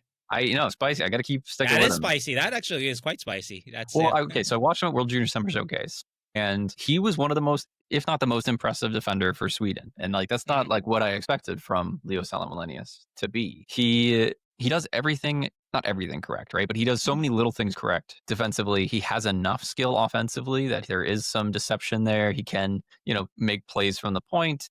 I think there's enough there that given that he's already a plus skater, plus a good defender, and he's playing big SHL minutes right now, I think this isn't, and he's not huge, right? He's like 6 foot or so. So, but he fits into this mold of like a good bottom pairing defender, I think, that can also move pucks for you. And I really like his smarts as well. I think if he kind of takes the reins in the SHL and then has a great World Juniors, I think he also has a chance to move higher up on this lineup. It just kind of opened my eyes a little bit. I've been following him for a long time, but it seems like he's steadily improving, and he's a 2nd round pick as well. So all these dudes, just so many seconds that, I've liked him since they drafted him, and I think he's just been improving and improving. I like him significantly more than I did Havlet at the same age, and even when Havlet was drafted. I think if we're really struggling for defenders, which we are, I think he comes in at number 10 for me. Although I can see how, again, Bistad, Pohlkamp, Halttunen, and Lund all and LSW all like in that 10 spot. It's all sort of very close. Yeah. Okay, that's good though. I like that. I like a little bit of difference because I'll start saying a lot of the same names. I just wonder if our order is any different. But number 9 for me is Philipp Bistad, and Bistad actually was tossed off by a couple people out of the top 10. And I will say that from 8 on, all the rest of the guys were like, oh no, this is your top 10s. But Bistad was a guy that maybe people thought, but obviously because he's not in your top 10s, so 11. You're seeing something that is that got him pushed out of there. I still like the package, and I think obviously consistency is a problem when he's on his game and he can make plays, and at his size and his skating, that he looks absolutely the part of he's going to be a solid NHL 3C. But though I will grant though that consistency hasn't quite been reached, and so I think this year is a big year. If he has a year like last year where he's good, but he's not like the guy on the Barracuda, then you question sort of his long-term sort of ceiling in the NHL. If you can take that step though, because that 1C role in the Barracuda is pretty wide open, I think. I don't really know who else would be really competing for that with him. Anyway, so that job is basically, it's like a little bit like Askarov as the starter. Like I feel like, unless I'm misjudging some of the talent that they brought in, and most of the like higher end talent, AHL talent they brought in is more on the wing, like I mentioned. 100%. This is his job to be the guy. And if he embraces that and he does that, then you kind of put him back in that top 10 conversation. And so this is a bet that he does that, but I do understand why. Again, he's on the older side, 2022. So he is a guy who may not be long for this list either. Yeah, really well. So you're right. Hey, he's got this great opportunity ahead of him. I think he still could play with a little more physicality for somebody who's so big. That's the big knock that's been on him for a long inconsistency. But when you're right, when he's on, he looks like a different player. He looks like a good, ferocious, like scorer. He can make plays with the puck. So I like him. It's just not always there. And he's got to do it. He did have a decent year in the AHL. I don't want to put that as like he did. He did. He made some strides. It's just there's more to come.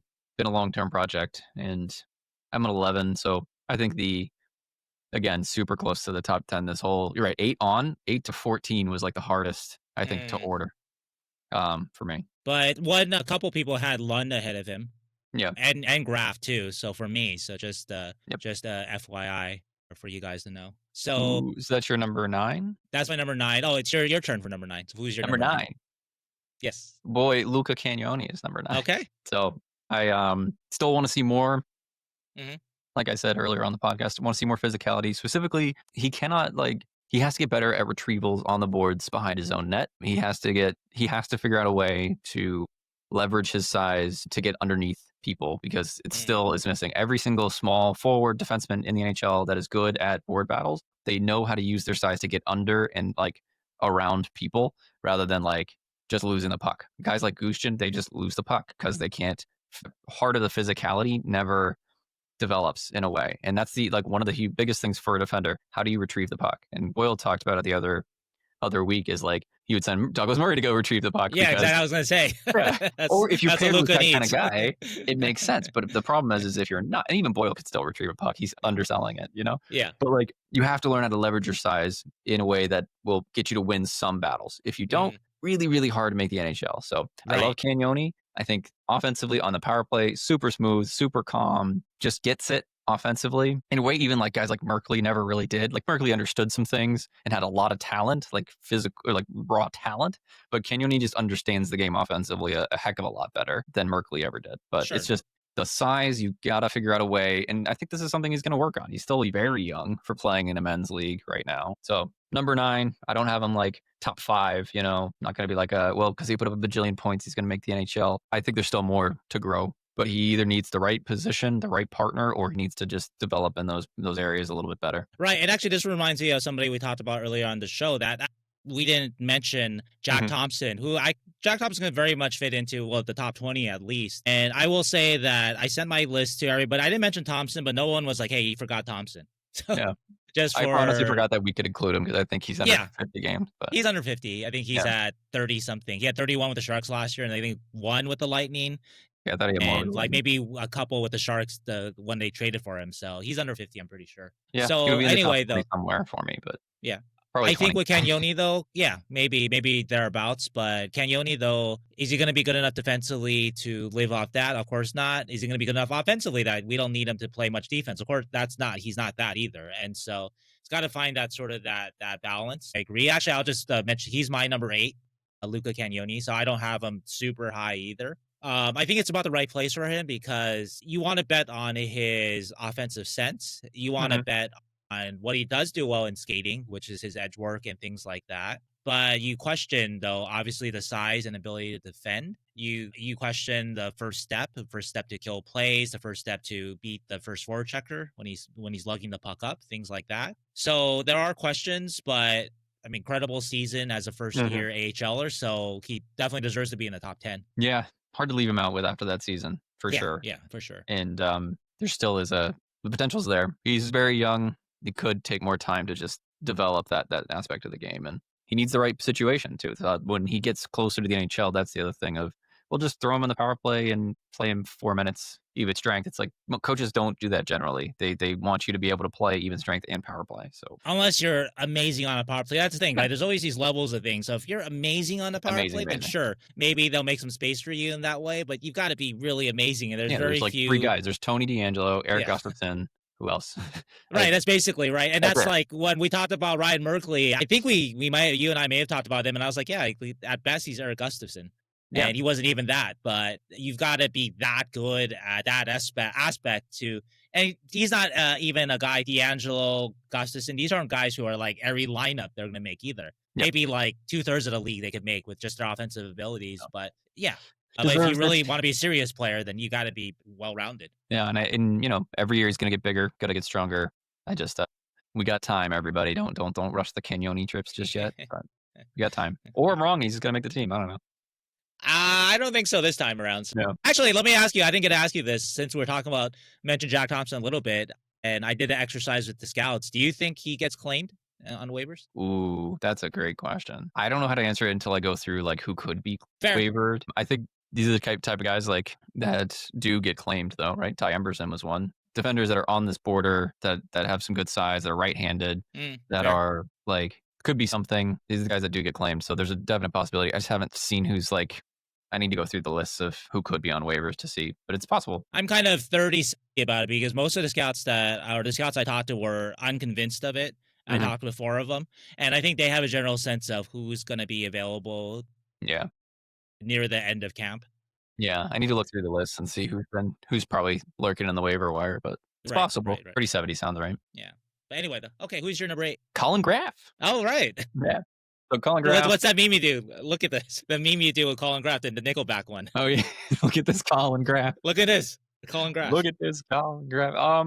Been super impressed, and you talked about it already. His skating improvements since he came into the NHL, and it was the end of the season, so I don't know how much of it was just like dead, like when he came in the NHL for those like cup of coffee games, right, like right out dead of college, or whatever. But I remember watching him and being like, oh my gosh, this guy is slow, and it could also just be NHL speed, how you play. I was like, this guy is like not have the legs, and then next summer, this year, even now, just lots of improvements there. And I think that has added to his overall game. Watching him at the rookie faceoff felt like watching an NHLer amongst the people who are not NHLers. And it was pretty obvious. Even like simple things like how he backchecked, how he moved defensively through the neutral zone. He just knew. I wish I would have saved the time segment because it's such a good encapsulation of what makes Graf like special. He just knew where the puck was going to go to, and then where that guy was going to pass it before the first guy even passed to him. So he moved into that space and picked off a pass like beautifully. It was like 2 steps ahead. He knew exactly where he needed to be on the ice, and then picked it and moved the other way. He's got a smart brain on that Colin Graf. So I like him overall. I wanted to mention that I believe after he came out and he played those couple of games, and then we did our preseason top 10. I'm pretty sure Graf was not on my top 10, and I don't think that he deserved to be at that point because, like you mentioned, his skating was rough, and that exact version of Colin Graf, who doesn't get much better, is not cracking this top 10 either. But he's a guy that has gotten leaps and bounds better. And lasts from 2 years ago to last year, and possibly, like I said, from last year to this year, I'm hearing some good things. Doesn't necessarily mean he has, again, the highest ceiling, so that's why he ends up 10 for me. But still, though, that he's even here, though, is a testament to his growth. Absolutely. And what a pickup. Like, what a great free agent signing. Some of these don't always, like, he's got to make it right and be a regular in the NHL lineup. But if that's it, then he's one of the better free agent pickups from college. So go work Mike Grier.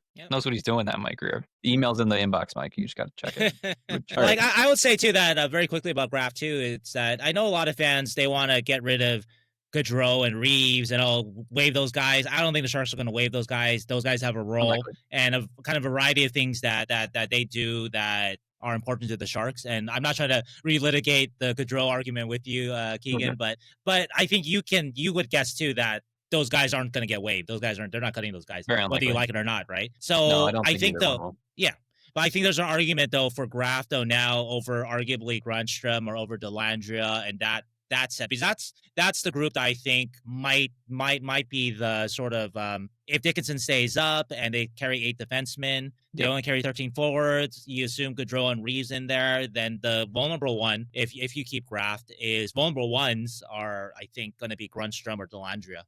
Especially after you add in Gaudette and Kurashev, who are just kind of like, I think they're an upgrade on those 2 positions from a little more skill at least, right? Without losing too much of, Kurashev's not like the firmest player, like physical, but he's adept defensively. Gaudette is a little firmer, a little heavier as a player.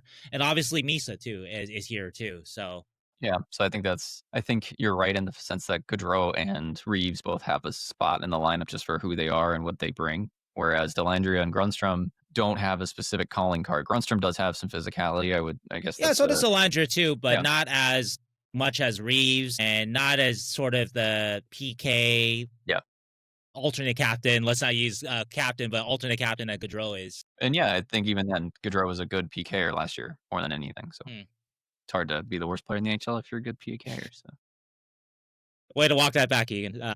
Number 7 for me is Josh Ravensbergen.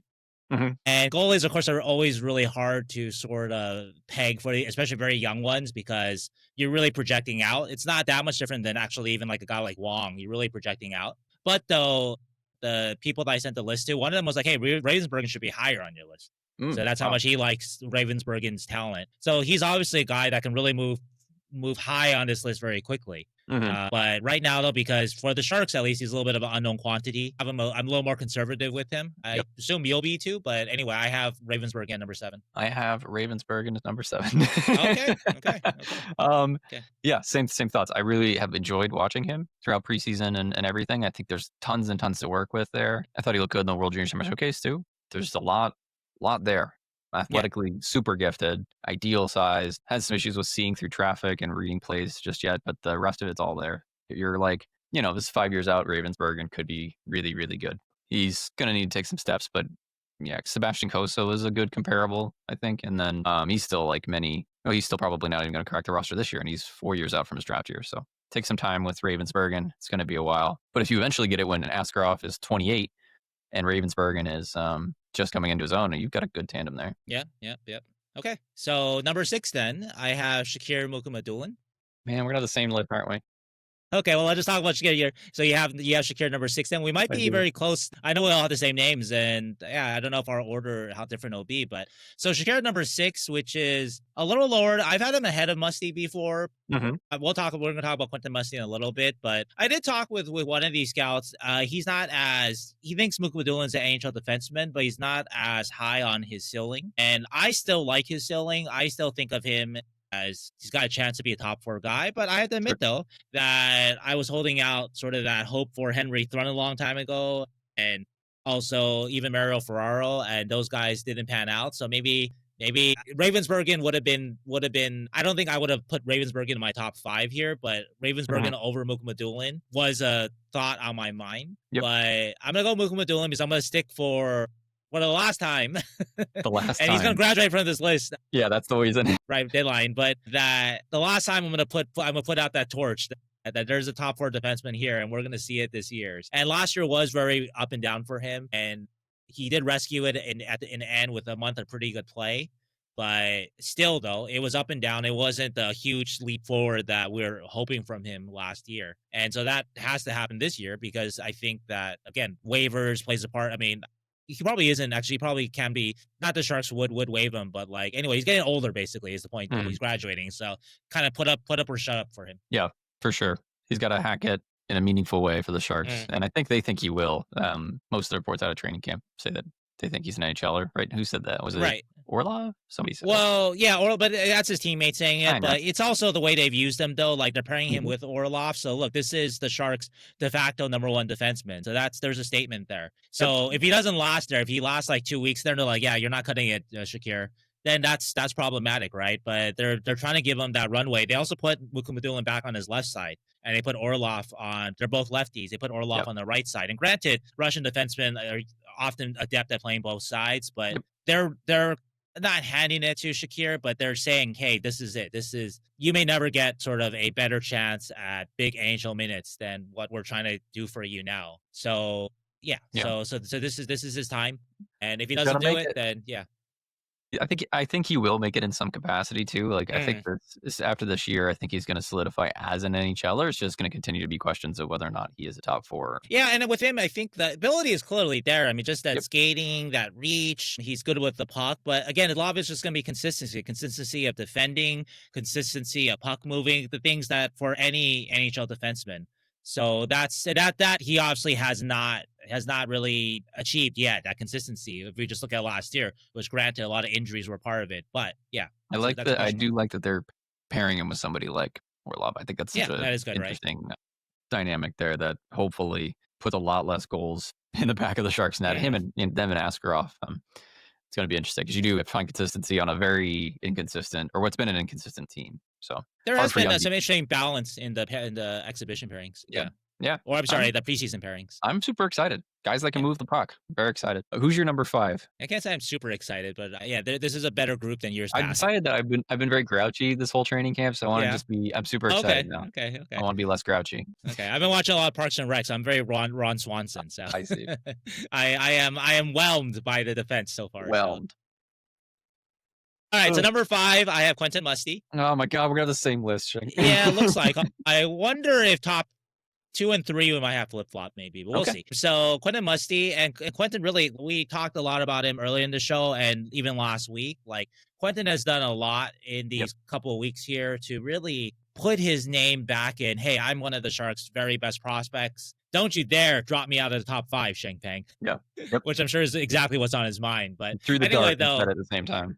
Exactly, yeah. But so credit to Quentin. I think that he has shown a maturity in his game so far in camp. And while the offense hasn't been like overwhelming in anybody, he's 20 in the NHL camp. I'm not expecting that. And he's not Macklin Celebrini or whatever, right? So you don't expect that. But if he can be a good pro player first, you know that skill is going to come out. And then the question is just how much of that skill will come out at the NHL level. Is this a 20-goal scorer? Is this a 30-goal scorer? Or does he just, maybe he's more of a third liner? Who knows? But he's shown that capability, though, to even be that kind of third, fourth liner, which is, to me, I think is real growth, because I know the skill is there. He knows the skill is there.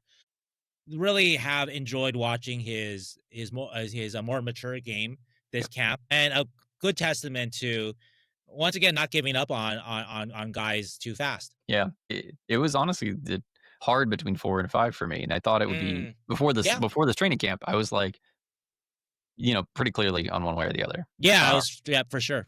So I think 4 through 7 to me kind of fit into a tier.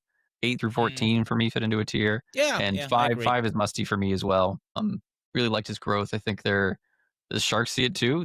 I like that they rewarded him for that and put him in that like main group and have given him some good line mates to showcase his skill with, instead of just being like, chuck around with the fourth line, see if you make it, kind of thing. Yeah, I think today he was with Celebrini and Smith, I think, for a bit. So that's nice. Yeah, and he's deserves it too. Still has the skill. Maybe all he needed was some coaching. Maybe he was, Maybe. I mean, once heralded by Cam Robinson is better than Will Smith. Yeah, a long time ago, right? But maybe we were hard. I was hard on Quentin because maybe the situation was really tough on him last year, and he's the point though is that he had some adversity, and it appears that he's grown from it instead of still kind of being bogged down by it, which he maybe was last year at points, but that he has made sort of a fresh start of it, and it looks like it can, like he's back on track basically. And like you said, I think there's a legitimate argument that he could be ahead of our number 4. I assume we have the same number 4, Igor Chernyshov. There you are. Yeah. And Chernyshov, I think, holds his position because he is a year younger than Musty, or we still ahead of Musty, but he is a year younger. And we were we both had Chernyshov clearly ahead of Musty before this camp.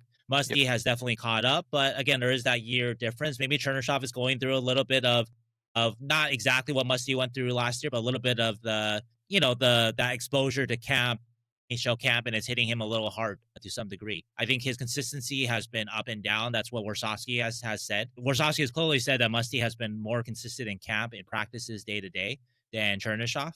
But let's not forget that Chernyshov is a 2024, which is easy to forget because we lump in Chernyshov, Musty, and Halttunen kind of in the big power forwardish types. So. Yeah, absolutely. What I like about Chernyshov and what I kept him at 4 for me is, you're right, that he's a year younger. So this is kind of like Musty had to take an extra year to kind of get that adjustment. Yeah, take his lumps a little bit. So that, take the lumps. The training camp performance hasn't been amazing in terms of, or the rookie faceoff performance. But what kept him at 4 was I think the ceiling is still a little higher. When he carries the puck, there's like shades of really good power forwards in the game and power playmakers kind of guys like Mark Stone, guys like Rantanen, guys that like, there's shades of that. Not that he's going to be any of those guys, but you could see it in a way that, in how he plays and how he thinks the game, that gets you really excited because there's not a lot of prospects that kind of look like that. I still think the feet need to improve a touch, and I think consistency obviously is going to be, and he's going to play away from Misa this whole year probably. So that'll be interesting to see what he does with a different center and a different environment. So I think ceiling's still there. It's just he's going to need more time than we thought. Maybe he'd like walk straight into camp and skyrocketed straight in. Yeah, right. It's he's possible, right? But it's still yeah, possible, for sure. with his size, and so you think maybe he'd be that guy that just steps right in and is great from day one at camp. Is like, oh wow, we can't send this guy down. We gotta open camp or open the season with him. But he hasn't done that. But I would say to your point though that he does still track to me as a more cerebral player than say a Musty, which I know is the easy comparison. And guys like that, when they figure it out, they figure it out. And Will Smith is a great example. Not to say they're exactly the same player, but Will Smith, if you just judge Will Smith on the physical aspect of it from the first 30, 40 games, which a lot of people did, right? A lot of his detractors did judge Will Smith like, oh, this guy is too slow. He's too small. He's smart, but he's not smart enough for the NHL. But once it clicked for Will, then you could see why the Sharks thought it was okay for him to start the season with the Sharks. You can see why the Sharks picked him number 4. There's, at least right now at this moment, like Smith and Michkov, like there's still an argument, but it's not as clear cut as I think most fans thought 2023. So yeah. So anyway, once that light bulb went off for Smith, and I can see that with Chernyshov, maybe he might struggle the first month or two, but once that light bulb clicks, then you start to see some impressive games strung together. Yeah, this 4 through 7 tier, I have it as like basically the upsize top 6 or top 4 are starting goaltender, right? That's kind of like, and that's super awesome for your 4 through 7 prospects. It's like possible that Chernyshov, Musty, Mook, and Ravensbergen could be top 4 or top 6. And with Chernyshov and Musty, you can kind of see maybe they can be top line if it all hits, which is why I had him ahead of Mukhamadullin, and I've had Mukhamadullin we both had Mukhamadullin ahead of Musty before. But I will say too, go ahead. He's shown a lot this camp, Musty is. He has for sure. I think I mentioned my top 8 here, actually. Just recapping my Canyoni, Ravensbergen, Mukhamadullin, Musty, Chernyshov, and the top 3 guys I'm going to mention. There was no contention from any of the 5 people I said that listed. No one was like, maybe those your top 8 should be a little lower, or they shouldn't even be in your top 10. So I just want to mention that. So there was a bit more agreement on the top 8, though I think that some of the order of these guys they didn't agree with. But anyway, my number 3, and this is where we'll see if we're different or not, but my number 3 is Sam Dickinson. Sam Jose Dickinson is my number 3 as well. Oh, that's your number 3 too? Okay, I thought you might have gone. It was kind of between the 2 and 3. It was close, right? It was close. But I put 3 as Dickinson as well. It was close. I'm not yet bought in that Dickinson is going to be a top pairing defenseman, but he keeps pushing in terms of his ceiling, and you see more reports, and people keep pushing him as like he's going to be that guy, and maybe he will be that guy. I may have sort of, as I tend to do, which is so I know I tend to do it, and usually it works out, but that I do tend to underrate prospects generally, and so, but he keeps kind of pushing up against sort of what I had projected for him, and what people told me last year or whatever, that maybe he's a little more of a top 4 guy, that they didn't know if he's going to be PP1, and so we're starting to see that maybe he will be. But anyway, though, so if he is a top pairing guy, then for sure, then there's an argument that he's number 2 on our list, not number 1, but number 2 at least, and that is higher than I initially projected for him. Yeah, if he really reaches that like number 1 defenseman kind of stage, then he's all the way up there. Well, even number 2, really. Yeah, if he's like, honestly, Dmitry Orlov in his prime. Different kind of player, obviously, than the Dickinson, but I think you're pretty happy if he ends up as that. Yeah, really, and again, just credit to the Sharks needed this defenseman. If you look at this list without him, it's really rough in terms of what the Sharks defense could be. Yeah. So for sure, really needed that pick in 2024. My brain is missing years. But yeah, I agree. I think there's this between top 4 and top pairing. That's going to be the question, but you know that the tools are all there. He's going to play be a huge part of San Jose's future in all likelihood. So I think the absolute ceiling's in the top pairing. So that's why I got him up above guys like Luke and everybody. But yeah. There's still more to come, for sure. Yeah. The reason why I question a little bit is, for me, players that are super cerebral, those are ones that, like, that's one of the reasons why with Celebrini, and even Misa we're talking about, I felt very comfortable. Or even Smith, I felt very comfortable with them in the NHL, because I could see just enough physical. Obviously, Celebrini's got a little more than enough physical ability, but that the brains were clearly NHL, clearly to me. Even Eklund, when I saw him as 18-year-old, I saw NHLer, a very good NHL, not just a guy who just made it. So Dickinson is a kind of the reverse of that, where all the physical tools are there, right? Like, he's bigger than all those forwards I mentioned. He is faster probably in a race. Well, maybe not Celebrini, but he's faster than Eklund and Smith in a race. But that processing, initial processing, I still wonder, I question. Some people push back against it. I was talking in the rookie face-off with one scout. One scout was like, "You're ridiculous. He's going to be fine. He's going to be really good." No, but there's there's something that that people keep mentioning and seeing where there is some issues with processing and issues with advanced play reading. I think that still need to be worked out, and you hope that he's gotten better and he's going to continue to get better at that. I think that's a good way to put it, though. Yeah, no, for sure. There's something there that you're talking about for sure. And I wonder if that scout that really likes him and the writers or pundits who really like him, maybe they're a little more. Because some scouts are like this. They don't all like the same player, and some scouts are a little more. They fall in love with the tools a little bit more. It doesn't mean that they're wrong, because if those tools hit with just like a modicum of cerebral play, they don't need to be like the smartest player, but if they are like 65, 7, like they're like B-level hockey sense, but like A tools, that's an incredible player, right? Yep. And it could be a better player than A brain and B tools. Look at Philipp Broberg, right? Like drafted for all the tools, stuck around, bouncing around levels forever until a team was like, no, we want to try this guy out in a higher role, and he did it. But the knock on him has been, some of that same thing that has been questioning Dickinson. Right. If you can even achieve even like a C-level mastery of the NHL, at least the cerebral side of it, if you have a lot of tools, then that's more than good enough to, maybe put you in a top 4 for a long time, right? So yeah. So anyway, that's sort of the my internal debate about Dickinson.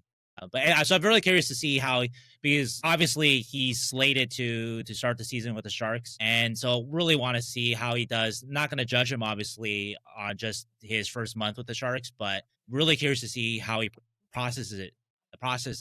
And if he does do well with it, then I'll have to throw up my hands. Like, hey, what else can I say? Like, he's big, he's fast, he's got charisma, great personality, and the brain is processing it. So yeah, that's a number 1, number 2 defenseman. Yeah. And his build, he's just so built for something. Yeah. Again, no, like phenomenal off. I mean, I've used that as an insult of players before, but like off the bus, like him and guys like Lund, like phenomenal. It looks like it's catching up for them. Besides the physical tools. All right, who's number 2? I know who it is. Well, but who's number 2? Yaroslav Askarov, a guy who will graduate from this list too, likely.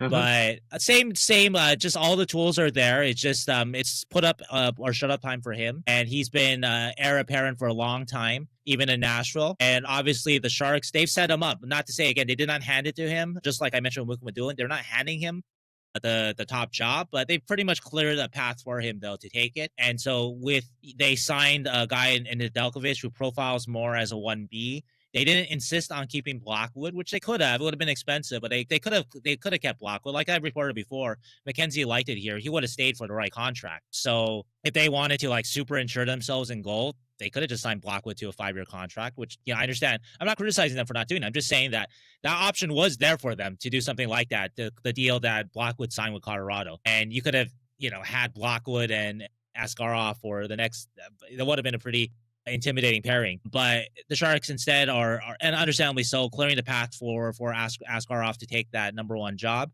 There are no UC Saros like obstacles here. The talent is all there. Question, of course, is sort of the mental side of being a starter in the league and being counted on to play 50 games, and also having to be the Sharks' best player on most nights, because even though the Sharks have made a lot of improvements defensively, it still is I don't know, I got to look at all their defenses, but it may not be the worst defense in the league anymore, but it's not, let's be honest, the defensemen that they added are guys I mentioned many times before. 5 years ago, you're going to go to the playoffs with these guys that you added on defense. Leddy, Klingberg, and Orlov. Now, I don't know. And so it's a defense that still probably is going to be bottom 10, I guess, but maybe I'm wrong about that. So hopefully so. But anyway, though, so Askarov is going to be counted on to do a lot as in his rookie season. And so we'll see if he can do Dustin Wolf, if he can do what he can do is in his first year as the likely starter. Big bar to clear. Or big bar to at least try to reach is that Dustin Wolf rookie season. God, a lot of, you're right.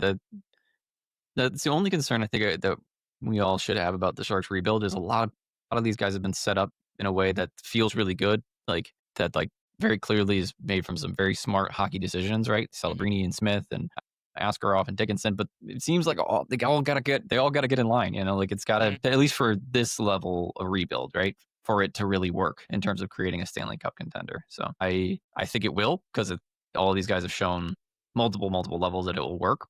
They're immensely talented. All these guys we're talking about, Dickinson, Askarov, and So it's just, you really hope that is that's the way you do not become the Buffalo Sabres 2.0, is that all these pieces work. And this is where we are. So I love Askarov. He's my number 2 as well. Our number 1 is Michael Misa, I imagine. Michael Misa. Michael, you beat me to it. Yeah, I stole the number 1 spot. Who would have guessed? Honestly, he's done better than I expected him to do so far in training. That's a good thing to talk about, yeah.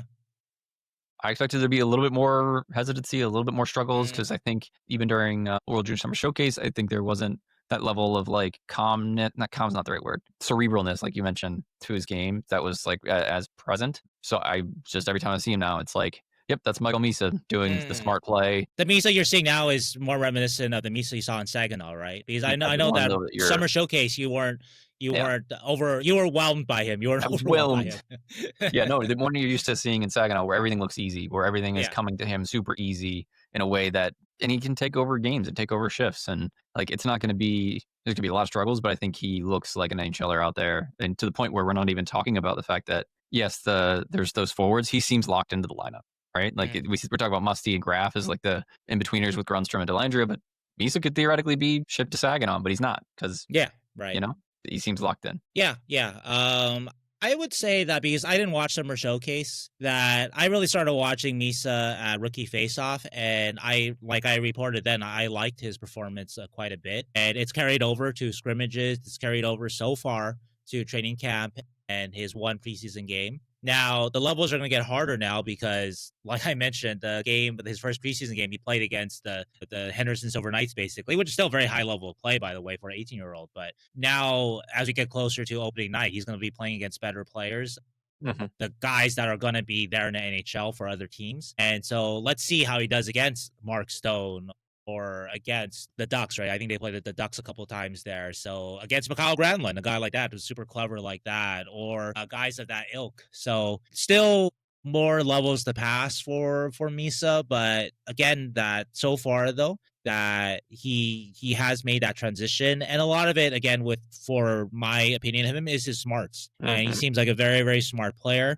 But I also do love what I mentioned earlier in the podcast in regards to Misa, that his strength is underrated, as we saw against the Golden Knights. And that's going to be important, too, that he isn't he's stronger than Will Smith. I think he's stronger than Will Smith was last year as a 19-year-old, and Misa's 18. So I think that transition is going to be there. He may not be as may never be as high-end a playmaker as Will Smith, but still very close, though. And with a little more physicality and a little more quickness than Will, should make for, I think, a productive rookie season. Yeah, super excited. I don't have much more to say about Misa. I agree. He looks more NHL ready than I think even Will Smith did at the beginning of last year, but it's only been one preseason game. So who knows? Still going to be struggles, but his speed is also going to help him out so much. Like, he's just a faster player. So that's, write him in, pencil him in. I think he's sticking around. I feel like because last year, if we're going to be honest, if you listened to the podcast last year, I even said it a couple times, I think, and you did too, probably, that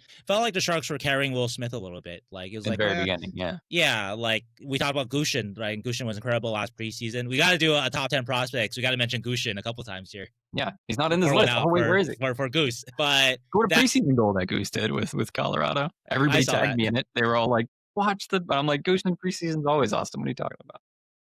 Best preseason player in the NHL. Preseason NHLer in the world.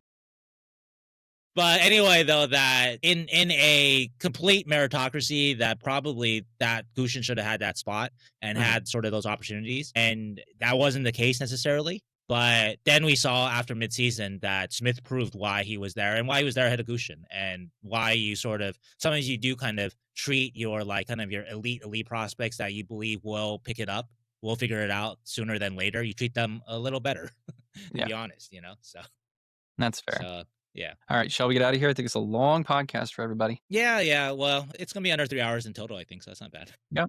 Also, we are using a new streaming software. So people who are wondering about if there's, hopefully it's better, leave some comments. If you're the audio is better, the whatever's better, or it's worse, just let us know, because we are using a new streaming service. Zubair says that we look much clearer, which may not be a bad thing. Or it may be a bad thing. I got to shave his beard. You got to shave. Yeah. You got to take a shower for once. I got to shower. Ugh. All right.